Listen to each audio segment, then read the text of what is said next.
நன்றி ராஜா, நன்றி ராஜா, நன்றி ராஜா. நன்றியோடு உம்மை வாழ்த்துகிறோம், உம்மை போற்றுகிறோம், உம்மை மகிமைப்படுத்துகிறோம். நீர் நல்லவர், நல்லவர், நல்லவர். பரிசுத்தரே நன்றி செலுத்துகிறோம், பரிசுத்தரே நன்றி செலுத்துகிறோம். ஹல்லேலூயா, ஹல்லேலூயா, ஹல்லேலூயா. சர்வவல்லவரே நன்றி, நன்றி, நன்றி, நன்றி, நன்றி, நன்றி அப்பா, நன்றி அப்பா, நன்றி அப்பா. நீர் பெரியவர், நீர் பரிசுத்தர், நீர் உன்னதர், நீர் மாறாதவர். ஹல்லேலூயா, ஹல்லேலூயா, ஹல்லேலூயா, ஹல்லேலூயா. நன்றி தகப்பனே, பரிசுத்தமுள்ள நல்ல தகப்பனே, இரக்கமுள்ள பிதாவே, நன்றியோடுமை வாழ்த்துகிறோம். கிருபையா இந்த மாலை நேரத்திலே நீர் எங்களுடைய சமூகத்தில் கொண்டு வந்ததற்காய் ஸ்தோத்திரம். இந்த ஆராதனை கர்த்தர் தாமே பொறுப்படுத்திக் கொள்ளும். தெய்வ பிரசன்னத்தினால் கர்த்தர் எங்களை ஆளுகை செய்வீராக. இப்பொழுது நாங்கள் ஏறெடுக்க போகிற ஆராதனை உமக்கு மகிமையாக இருக்கட்டும். ஆண்டவரே, வார்த்தையின் கொண்டு இந்த நாள் எங்களோடு கூட கர்த்தர் பேசணும். ஆண்டவரே, இந்த நாள் கற்றுக்கொள்ள வேண்டியவைகளை கற்றுக்கொண்டு இந்த வார்த்தைகளின்படி நடக்க, ஆண்டவரே அப்போ அந்த வார்த்தைக்கு செவி கொடுக்க எங்களுக்கு கர்த்தர் கிருபை தரும்படி ஜெபிக்கிறோம். நீரை முழுவதும் ஆளுகை செய்து நடத்துங்க. நீர் மாத்திரம் மகிமைப்படும். அந்த ஒவ்வொருவரையும் ஆசீர்வதியும். வந்து கொண்டிருக்கிறவர்களும் தடையில்லாமல் வந்து சேர கர்த்தர் கிருபை செய்வீராக. ஆன்லைன் மூலமாக இணைந்து இருக்கிறவர்களும் இருக்கிற இடத்துல பிரசனத்திலே இருக்க கர்த்தர் கிருபை செய்யும். தாழ்த்துகிறோம். நீர் பெருகவும் நாங்கள் சிறுக வேண்டும். இயேசுவின் நாமத்தில் ஜெபத்தை கேளும் ஜீவனுள்ள நல்ல பிதாவே, ஆமென். ஹல்லேலூயா. உட்கார்ந்து கொள்வோம். சேர்ந்து ஒரு சில பாடல்களை பாடி ஆண்டவர் நாமத்தை மகிமைப்படுத்துவோம். என்னை ஆட்கொண்ட இயேசு உம்மை யார் என்று நான் அறிவேன். சேர்ந்து பாடி கர்த்தரை மகிமைப்படுத்துவோம். ஹல்லேலூயா.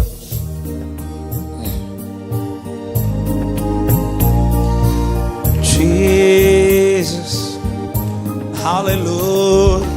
என்னை ஆட்கொண்ட இயேசு உம்மை யார் என்று நான் அறிவேன். என்னை ஆட்கொண்ட இயேசு உம்மை யார் என்று நான் அறிவேன். உண்மையுள்ளவரே, என்றும் நன்மைகள் செய்பவரே, என்றும் நன்மைகள் செய்பவரே. உண்மை உள்ளவரே, உண்மை உள்ளவரே, என்றும் நன்மைகள் செய்பவரே, என்றும் நன்மைகள் செய்பவரே. என்னை ஆட்கொண்ட இயேசு உம்மை யார் என்று நான் அறிவேன். பாடுக. என்னை உம்மை யார் என்று மனிதர் தூற்றும் போது, மனிதர் தூற்றும் போது உம்மில் மகிழ செய்பவரே. மனிதர் தூற்றும் போது உம்மில் மகிழ, ஆமென். அதை தாங்கிட பலன் கொடுத்து தயவால் அணைப்பவரே. அதை தாங்கிட பலன் கொடுத்து தயவால். ஹல்லேலூயா. என்னை ஆட்கொண்ட இயேசு உம்மை யார் என்று நான் அறிவேன். என்னை ஆட்கொண்ட இயேசு உம்மை யார் என்று. தனிமை வாட்டும் போது, தனிமை வாட்டும் போது நல் துணையா இருப்பவரே. தனிமை வாட்டும் போது நல் துணையா, ஆமெனும் ஆவியினால் தேற்றி அபிஷேகம் செய்பவரே. ஆவியினால் தேற்றி அபிஷேகம் செய்பவரே. என்னை ஆட்கொண்ட இயேசு உம்மை யார் என்று நான் அறிவேன். என்னை ஆட்கொண்ட இயேசு உம்மை யார் என்று. வாழ்க்கை பயணத்திலே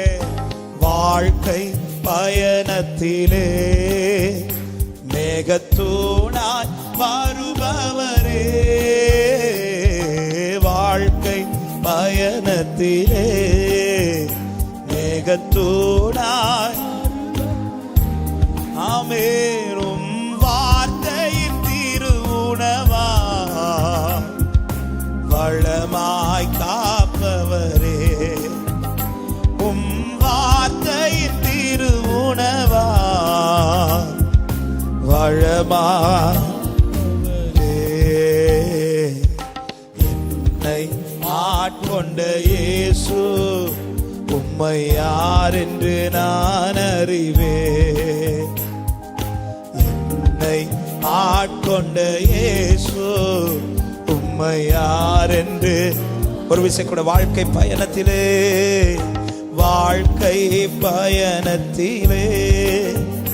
மேகத்தூணாய் ஏசப்பா, வாழ்க்கை எங்களோடு இருப்பவரே மேகத்தூணாய். ஆமே. வார்த்தையின் திருவுணவா வளமாய் காப்பவரே, வார்த்தையின் திருவுணவா வளமாய் காப்பவரே. என்னை ஆட்கொண்ட இயேசு உம்மை யார் என்று நான் அறிவேன். என்னை ஆட்கொண்ட இயேசு உம்மை யார் என்று. உண்மை உள்ளவரே, உண்மை உள்ளவரே, என்றும் நன்மைகள் செய்பவரே, என்றும் நன்மைகள் செய்பவர். ஒரு விஷயம் கூட, உண்மை உள்ளவரே, உண்மை. ஹல்லேலூயா. இயேசுவே நன்மைகள் செய்பவரே, என்னை ஆட்கொண்ட இயேசு உம்மை யார் என்று நான் அறிவேன். ஹல்லேலூயா, நான் அறிவேன். ஆமென். ஹல்லேலூயா. ஒரு பாடலை கூட பாடி நாம் ஆண்டவரை ஆராதிக்கலாம். உம்மை ஆராதிக்கிறோம் இயேசுவே, உம்மை ஆராதிக்கிறோம். சேர்ந்து பாடி ஆண்டவரை மகிமைப்படுத்துவோம். சேர்ந்து நல்ல கரங்களை தட்டி ஆண்டவரை பாடி மகிமைப்படுத்துவோம். கர்த்தர் நல்லவர்.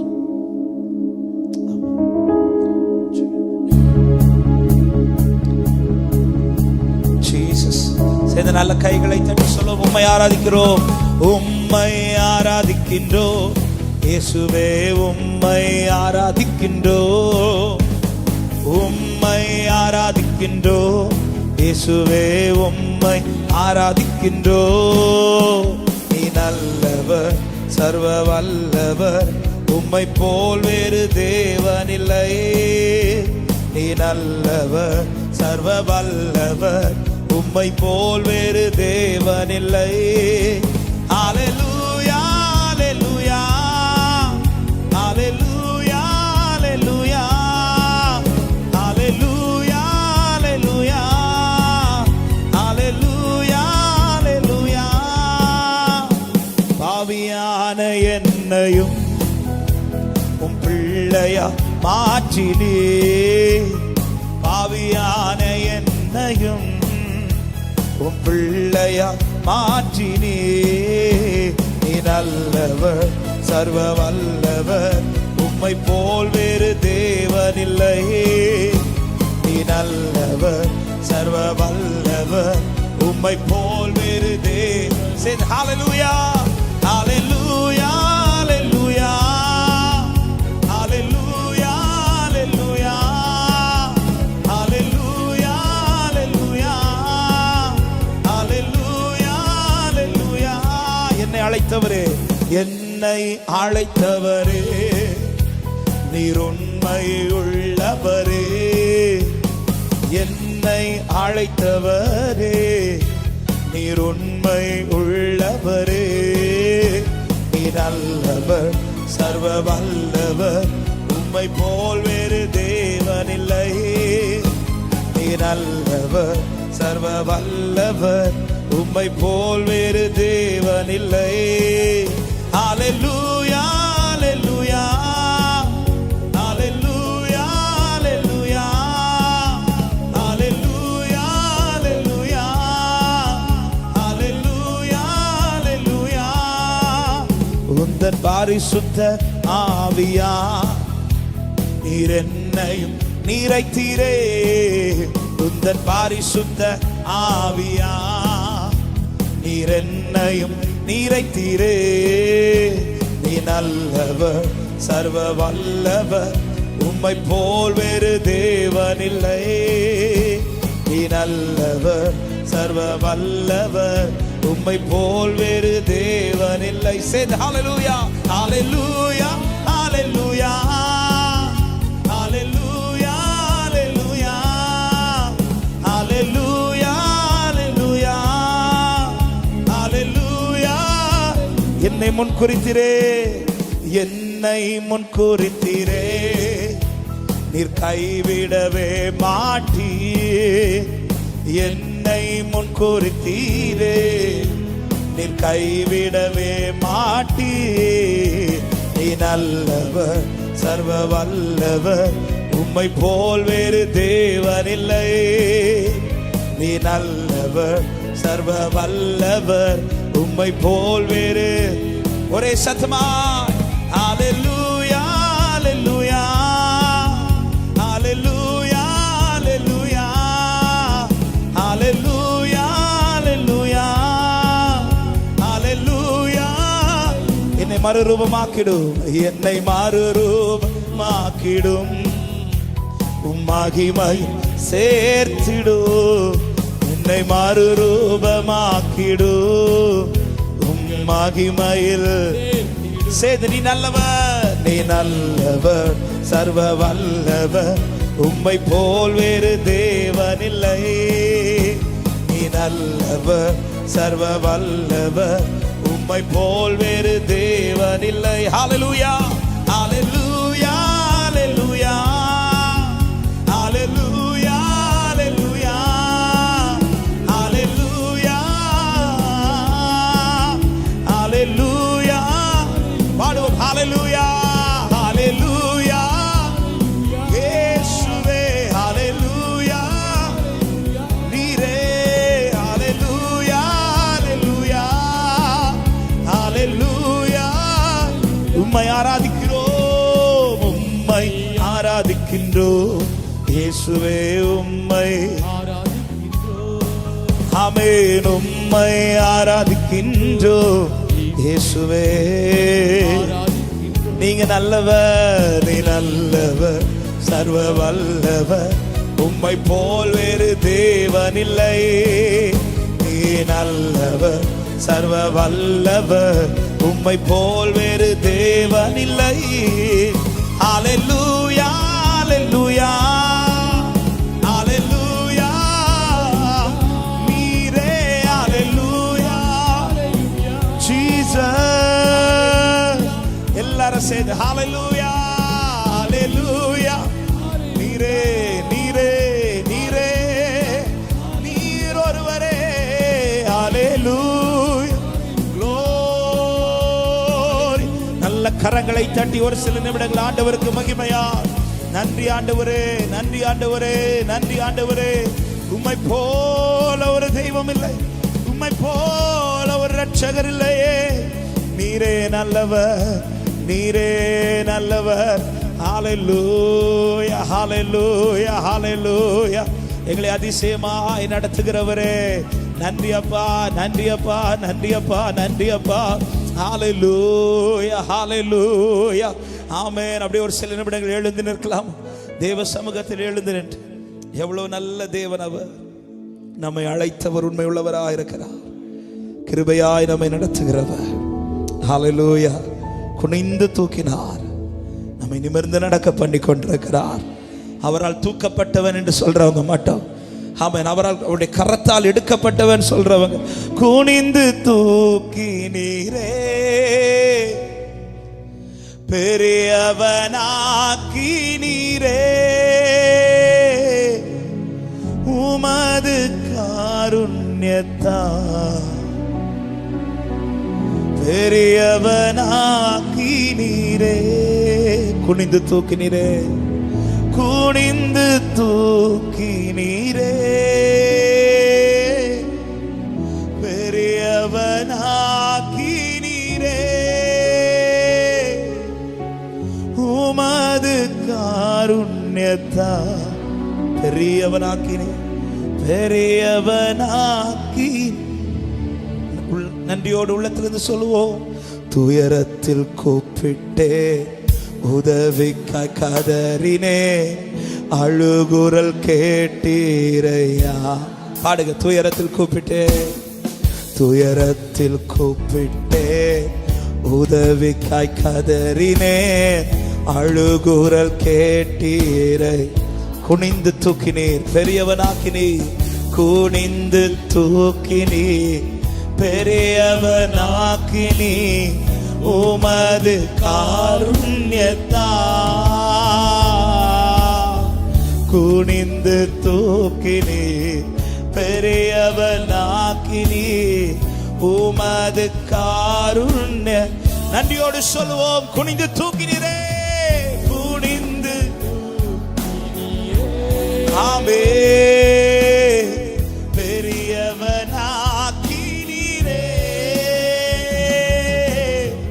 உமது காருண்யத்தா பெரியவனாக்கினீரப்பா பெரியவனாக்கினீரே குனிந்து தூக்கினீரே பெரியவனா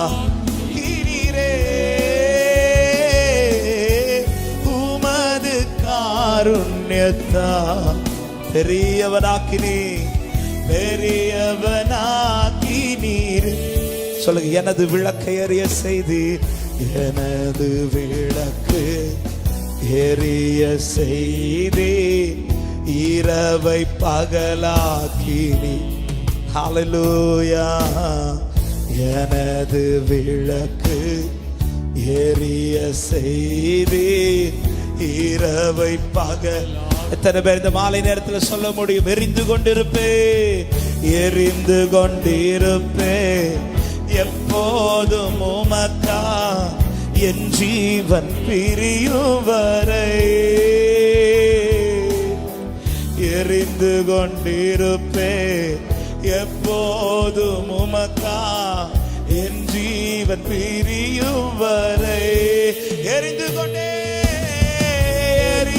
கொண்டே ஆவியானவரே க்ளோரி க்ளோரி க்ளோரி க்ளோரி. என் தாசனாகிய தாவீது விளக்கை நான் ஏற்றுவேன் என்று சொன்னவரே, உமக்கா எரிந்து பிரகாசிக்க என் ஆவியானவர்களை ஆளுகை செய்வீராக. எரிந்து கொண்டே இருப்பே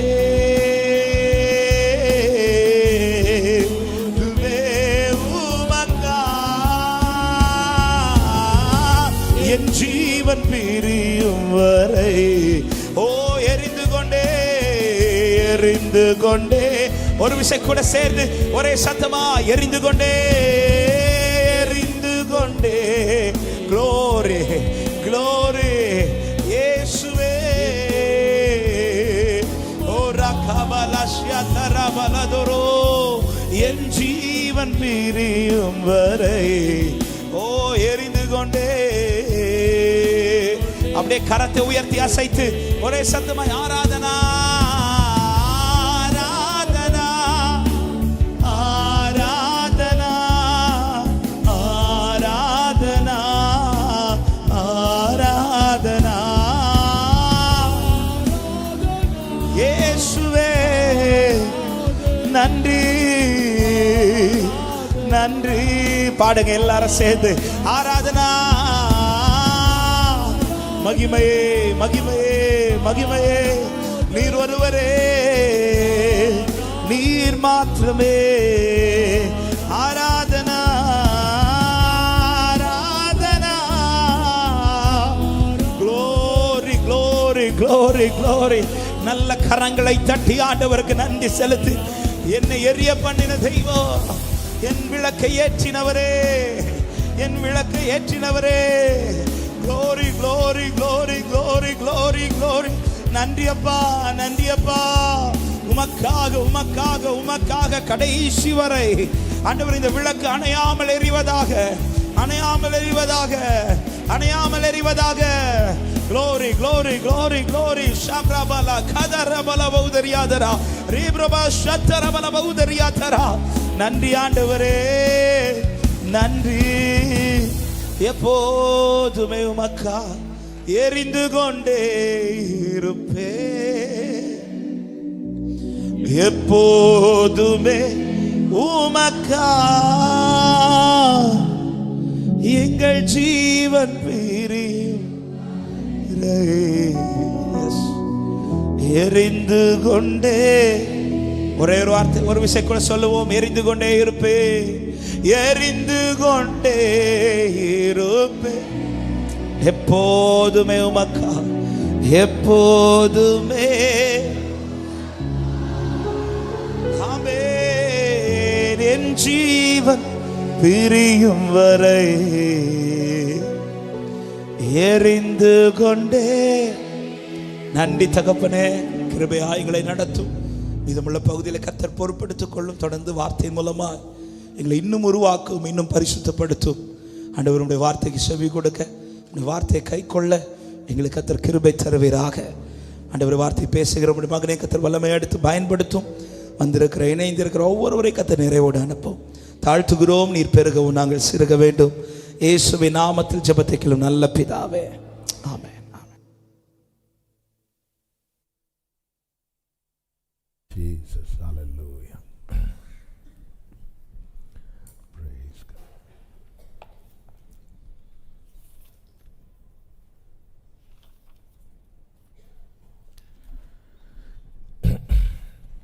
Hallelujah.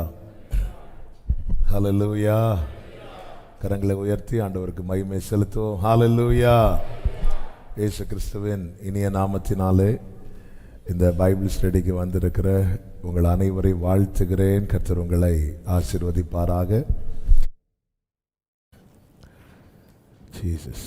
ஆன்லைன் மூலமாக இணைந்திருக்கிற எல்லா தேவ பிள்ளைகளை வாழ்த்துகிறேன்.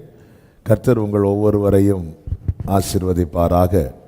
தேவன் நல்லவர், எரிந்து கொண்டே இருப்பேன், எப்போதுமே உமக்காய் என் ஜீவன் பிரியும் வரை எரிந்து கொண்டே இருப்பேன். ஹalleluya.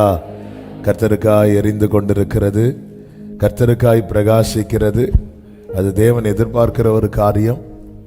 யோவான் ஸ்நானனை குறித்து இயேசு சாட்சி கொடுக்கிறார்.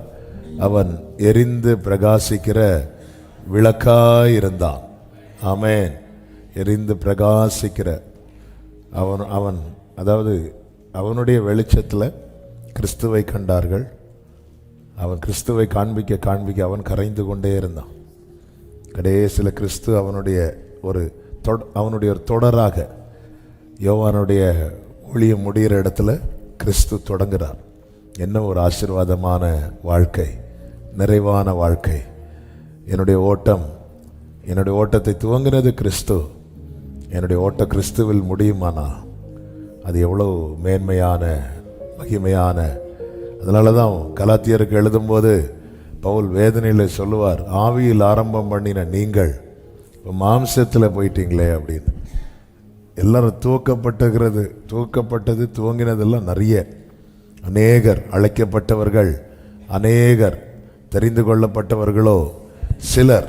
அந்த சிலரில் நாம் இருக்கணும். கர்த்தர் கிருபையாய் நம்மை நடத்துவாராக. எபேசியருக்கு எழுதின நிருபம் 4வது அதிகாரம்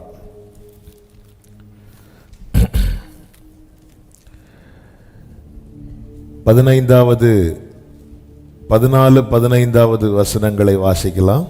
நாம் இனி குழந்தைகளாயிராமல் மனுஷருடைய சூதும் வஞ்சிக்கிறதற்கு ஏதுவான தந்திரமும் உள்ள போதகமாகிய பலவித காற்றினாலே தந்திரமுள்ள போதகமாகிய பலவித காற்றினாலே அலைகளைப் போல அடிபட்டு அலைகிறவர்களாயிராமல் அன்புடன் சத்தியத்தை கைக்கொண்டு தலையாகிய கிறிஸ்துவுக்குள் எல்லாவற்றிலேயும் நாம் வளருகிறவர்களாய் இருக்கும்படியாக அப்படி செய்தார்.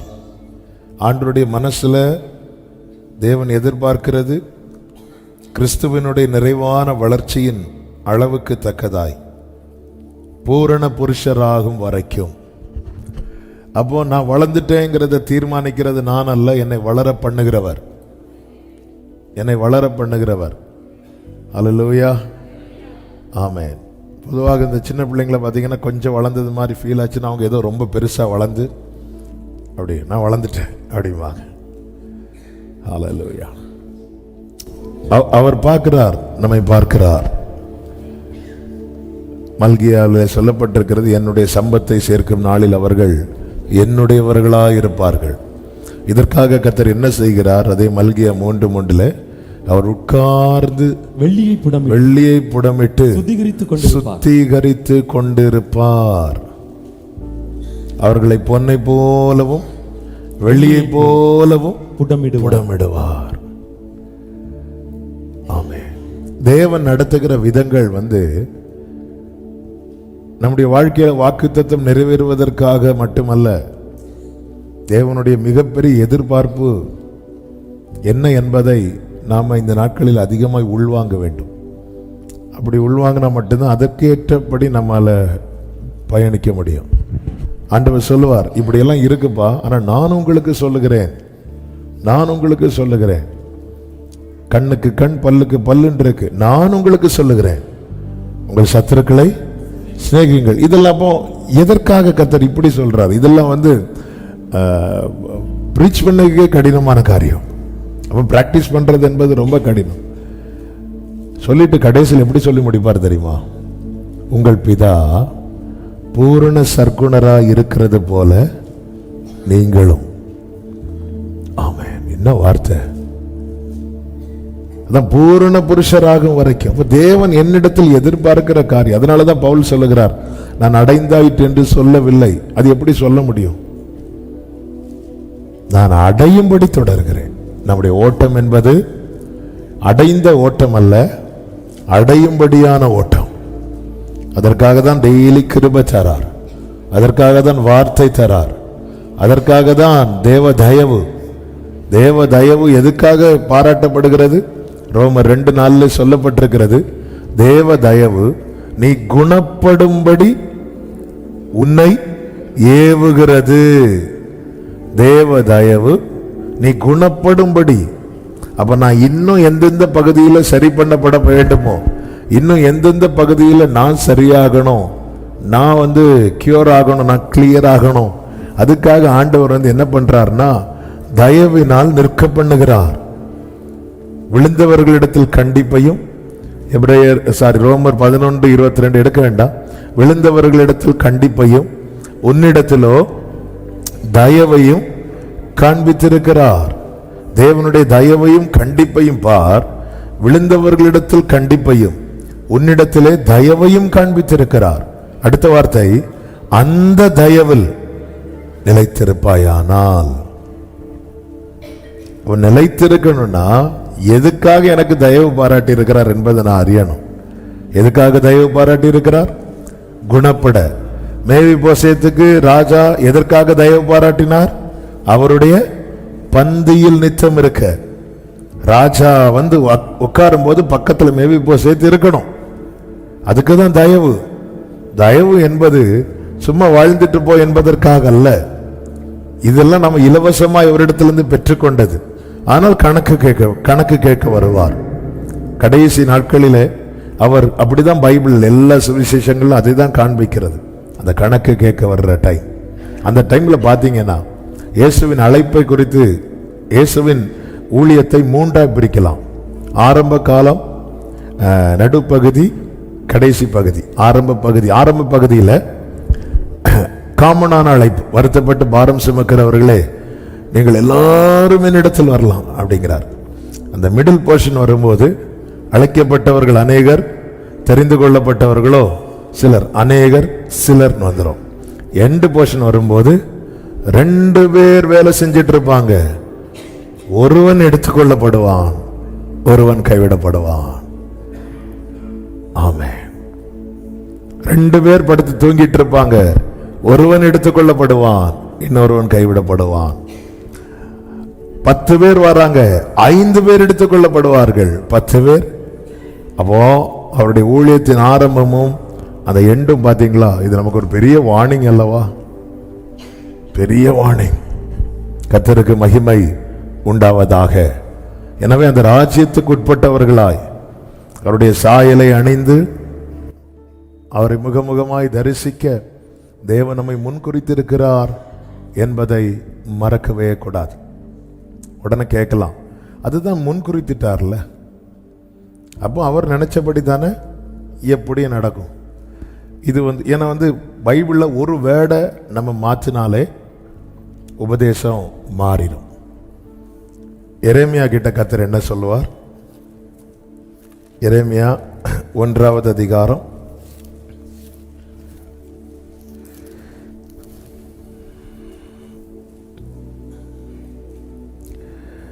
4-5 வசனங்களை வாசிங்கள். கர்த்தருடைய வார்த்தை எனக்கு உண்டாகி, அவர், நான் உன்னை தாயின் வயிற்றில் உருவாக்கும் முன்னே, நான் உன்னை தாயின் வயிற்றில் உருவாக்கும் முன்னே உன்னை அறிந்தேன், உன்னை அறிந்தேன். நீ கர்ப்பத்திலிருந்து வெளிப்படும் முன்னே நான் உன்னை பரிசுத்தம் பண்ணி, நான் உன்னை பரிசுத்தம் பண்ணினேன், ஜாதிகளுக்கு தீர்க்கதரிசியாக உன்னை தீர்க்கதரிசியாக்கினேன். இது எப்போ நடந்தது? தாயின் வயிற்றில் உருவாக்கும் முன்னே. நல்ல கவனிங்க. அறிந்தேன், பரிசுத்தம் பண்ணினேன், தீர்க்கதரிசி யாக்கினேன். இப்படி ஆண்டவர் சொல்லும்போது எரேமியா என்ன சொல்றாரு? கர்த்தராகி ஆண்டவரே, இதோ நான் பேச அறியேன். நான் உன்னை அறிந்தேன் என்கிற வார்த்தை இன்னும் அது ரொம்ப ஆழமாய் பார்க்கும்போது, நான் என்னுடைய உடன்படிக்கைக்கு உட்பட்டு உன்னை நான் பார்க்கிறேன். எப்போ? தாயின் வயிற்றில் தோன்றுவதற்கு முன்னமே. அதான் ஒரு அதனுடைய சரியான மீனிங் என்பது அப்படிதான். உன்னை நான் என் உடன்படிக்கை, உன்னை நீ உருவாகிறதுக்கு நம்ம நம்முடைய தாயின் வயிற்றில் தோன்றதுக்கு முன்னாமே அவருடைய நினைவில் தோன்றப்பட்டவர்கள். இது தேவனுடைய கிருபை. அவருடைய நினைவில் தோன்றப்பட்டு அதன் பிறகு தாயின் வயிற்றில் கருவாய் தோன்றப்பட்டோம். ஹல்லேலூயா. ஆண்டவர் சொல்ற, நான் உன்னை அப்படிதான் என்னுடைய உடன்படிக்கைக்கு உட்பட்டவனாய் பார்த்தேன். அதனால நான் என்ன பண்ணேன்? உன்னை நான் பரிசுத்தம் பண்ணேன், உன்னை நான் தீர்க்கதரிசியாக கட்டளையிட்டேன். அப்போ நமக்கு காமனாக நார்மலாக பார்த்தா நம்ம என்ன தெரியும்? இனி எரேமியா எப்படி வாழ்ந்தாலும் வளர்ந்தாலும் கடைசியாக யாராக தான் மாற போகிறான்? தீர்க்கதரிசியாக மாற போகிறான். ஏன்னா இது ஆல்ரெடி ஆண்டவர் என்ன பண்ணிட்டாரு? இதை எழுதிட்டாரு. இதுதான் மற்றவங்க என்ன சொல்லுவாங்கன்னா தலைவரை அப்படின்னு சொல்லுவாங்க. தலை எழுத்து, மலையாளத்தில் தலைவரை அப்படிம்பாங்க. ஆனால் இது அப்படி கிடையாது. பைபிளை கரெக்டாக பார்க்கணும். ஆண்டவர் இதை நான் உன்னை பரிசுத்தம் பண்ணேன், உன்னை கட்டளை. இதை எதுக்கு எரேமியாட்ட சொல்லணும்? ஏதாவது அவசியம் உண்டா சொல்றதுக்கு? இல்லையே. அதான் எப்படி அவன் யாரா மாற போறான்? அப்போ எதுக்கு சொல்லணும் எரேமியாட்ட? அதுவும் 5வது வசனத்தில் என்ன சொல்லப்பட்டிருக்கிறது? கர்த்தருடைய வார்த்தை எனக்கு உண்டாகி. 2வது வசனத்தில் ஒரு விசை உண்டாகிறது, 3வது வசனத்தில் மறுவிசையும் உண்டாகிறது. திரும்ப திரும்ப சொல்றார். அப்படி சொல்லும்போது எரேமியா என்ன சொல்றார் அப்படின்னா, ஆண்டவரே நீங்க தான் எழுதிட்டீங்களா ஆண்டவரே, எப்படி அப்போ அப்படிதான் நடக்க போகுதுன்னு சொல்லாம, நான் பேச அறியேன், நான் சிறு பிள்ளையாய் இருக்கிறேன் அப்படிங்கிறார். இந்த இடத்துல எரேமியா அதை ரிஜெக்ட் பண்ணல, மாறாக இந்த எரேமியாவை நீங்க பார்த்தீங்கன்னா, எரேமியா ஆசாரிய குடும்பத்தில் பிறந்தவர், அப்படிதானே சொல்லப்பட்டிருக்கிறது. எஸ். 1வது வசனம், ஆசாரியர்களில் ஒருவனாகிய இல்கியாவின் குமாரன். அப்போ ஆசாரிய குடும்பம். கர்த்தர் இவனை தெரிந்தெடுத்தது யாராக? தீர்க்கதரிசி. இப்போ ஒரு ஆசாரியன்னா ரெடி. ஆனா இந்த காலத்தில் எல்லாரும் ஒரு ஆள் தான். அப்படி நம்ம சொல்லி ஒரு ஆளுக்கு ஒன்று நடந்துட்டுனா நம்ம யார் தான்? தீர்க்கதரிசி தான். நமக்கு பாட தெரியணும், நம்ம யார் தான்? ஆசாரியர்கள் தான். கேட்டால் சொல்லுவோம் ராஜாக்களும் எல்லாம் அப்படி சொல்லி அடித்து விட்டுட்டு ஓடிடும். அந்த காலம் அப்படி கிடையாது. ஒரு தீர்க்கதரிசி ரோலுங்கிறது சாதாரணமாக கிடையாது. ஆண்டவரே, நான் ஒரு தீர்க்கதரிசியின் புத்திரன் அல்ல, நான் சிறு பிள்ளை. எனக்கு அப்போ ஒரு ப்ராஃபிட் பேசுறது மாதிரி எனக்கு தெரியாது. இந்த இடத்துல முடியாதுன்னு சொல்லல எரேமியா, தெரியாதுங்கிறான். அப்போ இங்கே கர்த்தர் எரேமியாவுக்கு வெளிப்படுத்த காரணம்னா ஒரு உடன்படிக்கை என்றா, எரேமியா தோன்றதுக்கு முன்னாடியே கர்த்தர் சைன் பண்ணிட்டார். இனி இதுல எரேமியா சைன் பண்ணணும். ஆமென். நம்முடைய வாழ்க்கை குறித்த காரியத்தை கர்த்தர் சைன் பண்ணிட்டார். இனி நான் அதுல சைன் பண்ணணும். இதற்காக கர்த்தர் என்ன பண்றார்னா தெரிய வைக்கிறார். எஸ் சொல்றதும் நோ சொல்றதும் என்கிட்ட தான் இருக்கு. எனக்கு தெரியாதுன்னு சொன்னா அதை தேவன் ஒரு குறையா பார்க்க மாட்டார். ஆனா முடியாதுன்னு சொன்னா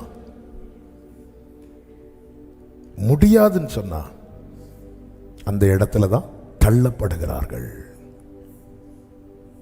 அவர் ராஜாக்களை தள்ளி, அப்ப தேவன் யாரையுமே, சிலர் என்ன சொல்லுவாங்க, இவங்க எல்லாம் நரகத்துக்கு நியமிக்கப்பட்டவங்க. அப்படி யாராவது படைப்பார் ஆண்டவர்? பிரசங்கில் என்ன சொல்லப்பட்டிருக்கு? தேவன் மனிதனை எப்படி படைத்தாரா? செம்மையானவனாகவே படைத்தார். அது அது அது தலைவலி, அது என்ன தலையெழுத்து. இவன் எப்படி வாழ்ந்தாலும் எங்க தான் போறான்? நரகத்துக்கு தான் போறான். நம்ம எப்படி வாழ்ந்தாலும் எங்க தான் போறோம்? இல்ல, ஒரு அக்ரிமெண்ட்னா ரெண்டு பேரும் சைன் பண்ணணும். ஆண்டவர் நான் பிறக்கிறதுக்கு முன்னாடி சைன் பண்ணிட்டார். நான் அந்த அக்ரிமெண்ட்டை படிச்சு சைன் பண்றதுக்காக கர்த்தர் என்கிட்ட வெளிப்படுத்துகிறார். உன்னை நான் தாயின் வயிற்றில் தோன்றும் முன்னமே தெரிந்தெடுத்தேன், உன்னை நான் பரிசுத்தம் பண்ணி ஜாதிகளுக்கு தீர்க்கதரிசியாக கட்டளையிட்டேன். அப்படி சொல்லும் போது எஸ் லார்ட் அப்படி சொல்லாருன்னு பார்த்தா, ஆண்டவரே என்னால முடியாத ஆண்டவரே. அப்ப இந்த இடத்துல தான் நல்ல கவனிங்க, ஒரு காரியம் தெளிவாக தெரிகிறது. தேவன் திட்டத்தை அழைக்கும் போது எனக்கு என்ன தெரியும்னு எனக்கு என்ன தெரியும் அதை வைத்து என் தகுதியை நிர்ணயிக்காத ஒரே ஒருவர் அவர் மட்டும்தான். உலகம் அப்படிதானங்க. உனக்கு லாங்குவேஜ் தெரியுமா? உனக்கு பாட்டு தெரியுமா? நான் மினிஸ்ட்ரி சைடு சொல்லிட்டு இருக்கிறேன். உனக்கு பைபிள் தெரியுமா? கிரீக் தெரியுமா? ஹீப்ரு தெரியுமா? ஆண்டவரே நான் பேச அறியேன். ஒரு ஒரு ஒரு ஆசாரியா நான் தெரிந்தெடுத்தா நான் பழக்கப்பட்டவன். ஏன்னா எங்க அப்பா ஆசாரியர், நான் சர்ச்சிலே பழக்கப்பட்டவன். எனக்கு ரோலே இல்லாத, சம்பந்தமே இல்லாத ஒரு ஃபீல்டு. அதுவும் ப்ராஃபிட்ஸ் பேசுறதே பயங்கரமா இருக்கும். தீர்க்கதரிசிகள் பேசுற அந்த ரோல் எடுக்கிறதெல்லாம் சாதாரணமானது கிடையாது. ஆண்டவர் நான் பேச அறியேன்னா எனக்கு பேச தெரியாதுன்னு இல்லை. ஒரு ப்ராஃபிட், ஒரு தீர்க்கதரிசி எப்படி பேசுவாரோ அது எனக்கு தெரியாது. ஒரு ஆசாரியன்னா நான் படிச்சுட்டேன்ப்பா, எங்க அப்பா பண்றதை பார்த்து பார்த்து படிச்சுட்டு இருக்கிறேன். ஆமே. அப்போ கேட்கலாம், அப்போ ஆண்டவர் ஒரேடியா இந்த எரேமியாவை ஒரு தீர்க்கதரிசி குடும்பத்திலேயே பிறக்க வச்சிருக்கலாமே, சம்பந்தம் இல்லாத குடும்பத்தில் பிறக்க வச்சு ஆண்டவருக்கு மிஸ்டேக்கே வராது. இந்த எரேமியா பெரும்பாலும் தீர்க்க தரிசனம் சொல்றது எங்க அப்படின்னு பார்த்தீங்கன்னா சர்ச்சில், ரெண்டாவது யார்கிட்ட அப்படின்னு பார்த்தீங்கன்னா தீர்க்கதரிசிகள்கிட்ட. ஒன்று சபையில், சபை வாசல்ல நின்று சொல்லுவார். ரெண்டாவது தீர்க்கதரிசிகள்கிட்ட முகத்து முகம் பார்த்து பேசுறது, அதில் துணிஞ்சவங்க ஆசாரியர்கள் மட்டும்தான். இப்போ நான் சொல்லலை, இப்போ ஒரு சேனல் வச்சு எல்லாரும் பேசிட்டு இருக்கிறாங்க. அன்னைக்கு ஆசாரியர்கள் மட்டும்தான் உங்களை ஒரு குடும்பத்தில் பிறக்க வச்சது, ஒரு சூழ்நிலையில் வளர்க்க வச்சது. எதுவும் மிஸ்டேக் அல்ல, ஆண்டவர் ஆல்ரெடி பிளான் பண்ணது. ஆமே. ஆனா நான் எஸ் சொல்லணும், நான் அறியேன். இவர் முடியாதுன்னு சொல்லல, அவருடைய இயலாமையை சொல்றார். அப்படி சொல்லும்போது கர்த்தர் சொல்றார் 7வது வசனத்துல, நான் சிறு பிள்ளை என்று நீ சொல்லாதே. நான் உன்னை அனுப்புகிற எல்லாரிடத்திலும் போய் நான் உனக்கு கட்டளையிடுகிறவைகளை எல்லாம் நீ பேசுவாயாக. இவர் தான் என்ன சொல்றாரு? நான் பேச அறியேன். இப்ப ஆண்டவர் சொல்றாரு, நான் உன்னை பேச வைக்கிறேன். இதுதான் தேவனுடைய கிருபை. இது எப்பொழுது என் லைஃப்ல ஒர்க் அவுட் ஆகும் அப்படின்னு பார்த்தா, நானும் அந்த அக்ரிமெண்ட்ல சைன் பண்ணணும். என்னை முன்குறித்தார். நான் இன்னைக்கு இங்கே நிற்பது என்பது நான் தோன்றும் முன்னமே தேவன் முன்குறித்தது. ஆனா நான் எஸ் சொல்றதுக்குன்னு ஒரு டைம் ஆண்டவர் எப்படி எல்லாமோ வந்தார் பாருங்க. இந்த எரேமியா எஸ் சொல்றதுக்காக அகைன் அண்ட் அகைன் எத்தனை இடத்துல இன்னைக்கு எந்த ஒரு நல்ல பயன்படுகிற தேவ ஊழியர்களை நீங்க கேட்டு பாருங்க, எடுத்ததும் எஸ் சொல்லியிருக்க மாட்டாங்க எத்தனை பேர். இந்த மோசஸ் பாருங்க, மோசே ஆண்டவர் சொல்றார் நான் உன்னை அனுப்புகிறேன் வான்னு சொல்லும் போது மோசே ஆரம்பத்தில் நான் எம்மாத்திரம் என்றான். அதை தேவன் ஒரு பொருட்டா எண்ணவில்லை. தேவனுக்கு தெரியும் நம்மை தேவன் அதான் நம்ம தகுதிக்கு ஏற்றார் போல தேவன் திட்டத்தை குறைக்க மாட்டார். அவருடைய திட்டத்துக்கு ஏற்றார் போல நம்மை தேவன் வளர பண்ணுகிறவராய் இருக்கிறார். ஹல்லேலூயா, ஹல்லேலூயா. நீ அப்படி சொல்லாத. நான் உனக்கு கட்டளையிடுகிறேன், நான் உனக்கு கட்டளையிடுகிறேன், நான் உன்னை அனுப்புகிறேன். அப்போ எல்லாத்துக்கும் எஸ் சொல்லணும். அந்த அக்ரிமெண்ட்ல நான் சைன் பண்ணா நான் எங்க போகணும் தீர்மானிக்கிறது கர்த்தர், நான் என்ன பேசணும்னு தீர்மானிக்கிறது கர்த்தர். அடுத்த வார்த்தை, கர்த்தர் தமது கரத்தை நீட்டி என் வாயை தொட்டு. இன்னைக்குள்ள செர்மன் இல்லை இது, ஆனா இது பேசும்படி நான் ஏவப்பட்டதுனால நம்ம என்ன நினைக்கிறோம், எல்லாம் கர்த்தர் குறிச்சு வச்சுட்டாரு, எல்லாம் கர்த்தர் குறிச்சு வச்சுட்டாரு, உண்மைதான். ஆனா நான் அந்த அக்ரிமெண்ட்ல சைன் போட்டா தானே எனக்கு நடக்கும். உடன்படிக்கை அப்படிதானங்க. உடன்படிக்கை இப்போ திருமணத்துல 2 உடன்படிக்கை பண்றாங்க. எப்படி பண்றாங்க?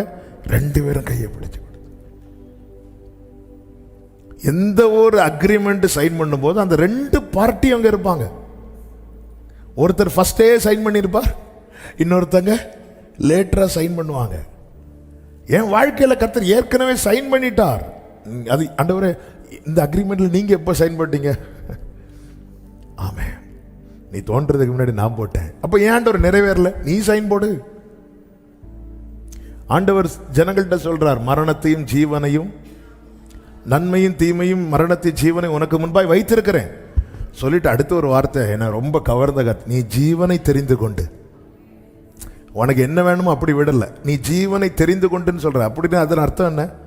எப்படியாவது இந்த அக்ரிமெண்ட்ல சைன் போட்டிருப்பா, நான் அப்படி வச்சிருக்கிற ஒன்றை பத்தி. அவன் அந்த இடத்துல என் ஆப்ஷனுக்கு விடல, ஏதேன்ல அவங்க ஆப்ஷனுக்கு விட்டாரு. ஆனா ரத்தத்தால ஜனங்களை மீட்டு கொண்டு வரும்போது 4 ஆப்ஷன் இருக்கு. ஆனா 4 ஆப்ஷனையும் வச்சுட்டு இதை டிக் பண்ணுன்னு சொல்லி தராரு. இன்னைக்கு நான் பாஸ் ஆன காரணம் ஏன் ஞானத்திலால் அல்ல, அவர் காட்டி தாரார். இதை டிக் பண்ணு, இதை டிக் பண்ணு. ஹல்லேலூயா. எப்படிங்க இருக்கும் அதை யோசித்து பாருங்க. நமக்கு 2 ஆப்ஷன் கொடுத்தாலே தலைக்கறங்கும். ஏன்னா நமக்கு எல்லா ஆன்சருமே ஒரே போலதான் இருக்கும். ஏன்னா நம்ம அந்த லட்சணத்திலேயே படிச்சுட்டு போறது. அன்று சொல்ல ஜீவனை தெரிந்து கொண்டு இதை டிக் பண்ணு. கொஸ்டின் எடுத்ததும் அவர் தான், எக்ஸாம் வைக்கிறதும் அவர் தான், நம்மளை எழுத வைக்கிறதும் அவர் தான், வேல்யூ பண்றதும் அவர் தான். ஹல்லேலூயா. பிரியமானவர்களே, அப்போ நான் செய்திக்குள் வர விரும்புகிறேன். இங்க நான் எரேமியா தொட்டதுனால சொல்லிட்டு போயிறேன். அப்போ ஒரு டிவைன் கமிஷன் நான் என்ன அர்ப்பணிக்கிறதுல அது ரொம்ப முக்கியம். அப்போதான் அக்ரிமெண்ட் அது ஓகே ஃபுல்ஃபில் ஆகும். அவர் சைன் பண்ணிட்டார். ஆமென். பவுலை குறித்து கர்த்தர் ஏற்கனவே தெரிந்தெடுத்து விட்டார் புறஜாதிகளுக்கு அப்போஸ்தலனா. ஆனா பவுல் சைன் பண்ணணும். தமஸ்குக்கு போற வழியில ஒரு என்கவுண்டர் நடக்குது. அந்த இடத்துல பவுல் சைன் பண்றார், நான் என்ன செய்ய சித்தமாயிருக்கிறீர். அதை குறித்து அப்போஸ்தலர் 22வது அதிகாரத்திலே கர்த்தருக்கு மகிமை உண்டாவதாக. சாரி, 26வது அதிகாரத்திலே அகிரிப்பா ராஜாவுக்கு பவுல் சொல்லும்போது சொல்லுகிறார். 19வது வசனத்தை வாசியுங்கள். ஆகையால் அகிரிப்பா ராஜாவே, அகிரிப்பா ராஜாவே, நான் அந்த பரம தரிசனத்துக்கு கீழ்ப்படியாதவனாய் இருக்கவில்லை. I was not disobedient unto the heavenly vision. நான் எஸ் சொல்லும்போது அந்த அக்ரிமெண்ட்ல நான் சைன் பண்றேன். எனக்கான ரெடியா இருக்கு. அவர் சைன் பண்ணிட்டார். அவர் சைடுல கிளியரா இருக்கிறார். என் சைடுல தான் நான் இன்னும் தாமதிச்சிட்டு இருக்கிறேன். ஆமென். அப்பதான் நான் என்னுடைய காரணங்கள் எல்லாம் வைக்கிறேன். ஆண்டவரே உம்முடைய நாமம் என்னன்னு கேட்பாங்க. மோசே காரணங்கள் எல்லாம் எல்லாத்தையும் கிளியர் பண்றார். கிளியர் பண்ணிட்டு ஒரு இடத்துல கோவப்படுவார். எப்ப தெரியுமா? மோசே நோ சொல்லும்போது, வேற யாரையாவது அனுப்புன்னு சொல்லும்போது வேதம் சொல்லுகிறது கர்த்தர் கோபம் உண்டவராகி. என்னுடைய இயலாய்மை அவரை கோபப்படுத்தாது, என்னுடைய இருதய கடினம் தான் அவரை கோபப்படுத்தும்.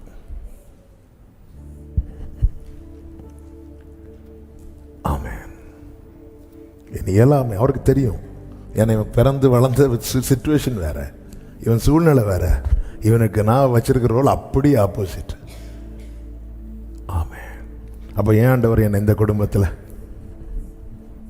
எல்லாத்துக்கும் நோக்கம் உண்டு. ஆமென். ஹல்லேலூயா. இப்போ கர்த்தர் சொல்றாரு, அவர்கள் உனக்கு விரோதமாய் யுத்தம் பண்ணுவார்கள். ஏன்? தீர்க்கதரிசிகள் எல்லாருக்கும் விரோதமா யுத்தம் பண்ணுவாங்களா? நோ. எரேமியாட்ட சொல்றாரு ஏன் யுத்தம் பண்ணுவாங்க? ஏன்னா உன்னை என் வழியில நடத்தி எனக்கேற்றார் போல நான் செயல்படுத்துறேன். அதனால அதற்கு எதிராக இருக்கிறவங்க எல்லாம் உனக்கு அகெயின்ஸ்டா ஃபைட் பண்ணுவாங்க. உனக்கு அகெயின்ஸ்டா ஃபைட் பண்ணக்கூடாதுன்னா அவங்க போற வழியில நீயும் டிராவல் பண்ணிடணும். ஆனா அதற்காக அக்ரிமெண்ட் நான் போடல. நான் அக்ரிமெண்ட் போட்டது உலகத்தை ப்ளீஸ் பண்றதுக்கு அல்ல, எனக்கு ஏற்றார் போல.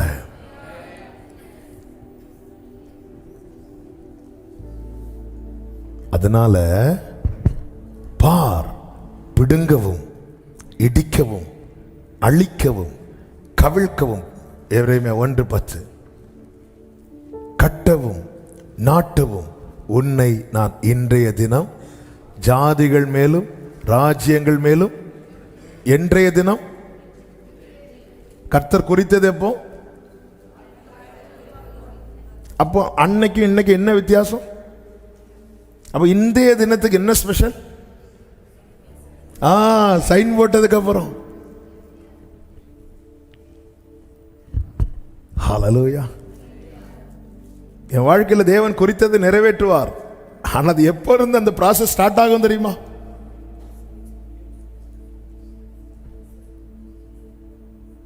ஆமென். இன்னைக்கு ஆண்டவர் யாருக்கோ இந்த வார்த்தையை பேச வச்சிட்டு இருக்கிறார். நான் நம்புறேன், எனக்கு கர்த்தர் பேச வைத்துக் கொண்டிருக்கிறார். இன்றைய தினம் கர்த்தர் குறித்தது எப்படி? தாயின் கருவில் உருவாகும் முன்னமே உன்னை நான் அறிந்து உன்னை நான் பரிசுத்தம் பண்ணி உன்னை ஜாதிகளுக்கு தீர்க்கதரிசியாக கட்டளையிட்டேன். அவன் தேவன் முன் குறித்திட்டார். அதுக்கு தான் இந்த டாபிக்கே வந்தது. இந்த டாபிக் அப்படி ஓப்பனாய் போயிட்டே இருக்கு. ஆமென். அப்ப தேவன் ஆல்ரெடி முன் குறித்திட்டாரு. ஆனா நான் எஸ் சொல்றதுல இருந்து அந்த ப்ராசஸ் ஸ்டார்ட் ஆகுது. இன்றைய தினம் பாருங்க, இயேசு கிறிஸ்துவை குறித்து வேதத்தில் என்ன சொல்லப்பட்டிருக்குது? நீர் என்னுடைய குமாரன், இன்று நான் உம்மை ஜெனிப்பித்தேன். அன்னைக்கு தான் இயேசு ஜெனிப்பிக்கப்பட்டாரா? இல்ல, அன்னைக்கு மனுஷகுமாரனா இந்த டைம் வரும்போது இயேசு ஒபே பண்றாரு. இன்று நான் உம்மை, இன்று. ஆமா, இந்த இன்றைய தினம் நம்முடைய வாழ்க்கையிலே ரொம்ப முக்கியம். என் வாழ்க்கையில என்னை குறித்து ஒரு நோக்கத்தை வச்சு தெரிந்தெடுத்தாரு. அதுக்கான ஒருவேளை கூட இந்த நிலத்துல நடக்கலைன்னா, ஹல்லேலூயா, ஆமென். இதில் இந்த நிலத்தில் தேவராஜ்யத்தை கட்டணும்னு அவர் தீர்மானித்தார். ஆனால் இன்னைக்கு வரைக்கும் ஒரு வேலை கூட நடக்கலைன்னா அதற்கு காரணம் அவர் அல்ல, அதுக்கு காரணம் நாம தான். ஸோ சாயலா இருக்கிறது முன்குறித்ததுனால நீ எப்படி வாழ்ந்தாலும் சாயலாயிருவ இல்லை. இல்லை, நம்மை தேவன் ஒவ்வொரு காரியத்துக்கென்று நியமித்து இருக்கிறார். நான் அந்த அக்ரிமெண்ட்ல சைன் போடாம அது என் வாழ்க்கையில் நடக்காது, நடக்காது. ஆமென். அப்போ அதனாலதான் 15வது வசனத்தை நீ வாசிங்க. எபேசியர் 4:15 செய்திக்குள்ள வரும். நாம் இனி குழந்தைகளாயிராமல் மனுஷனுடைய சூதும் வஞ்சிக்கிறதற்கு ஏதுவான தந்திரமும் உள்ள போதகமாகிய பலவித காற்றினாலே 15 அன்புடன் சத்தியத்தை கைக்கொண்டு தலையாகிய கிறிஸ்துவுக்குள், இந்த வார்த்தையை தலையாகிய கிறிஸ்துவுக்குள் எல்லாவற்றிலேயும் நாம் வளருகிறவர்களாய் இருக்கும்படியாக அப்படி செய்தார். எல்லா போர்ஷன்லையும் எனக்கு மேல தலையா யாருதான் இருக்கணும்? கிறிஸ்து தான் இருக்கணும். எல்லா நிலையிலும் எந்த ஒரு காரியத்தை, அதனாலதான் பவுல் சொல்றார், நாங்கள் எந்த எண்ணத்தையும் கிறிஸ்துவுக்கு கீழ்ப்படுத்தி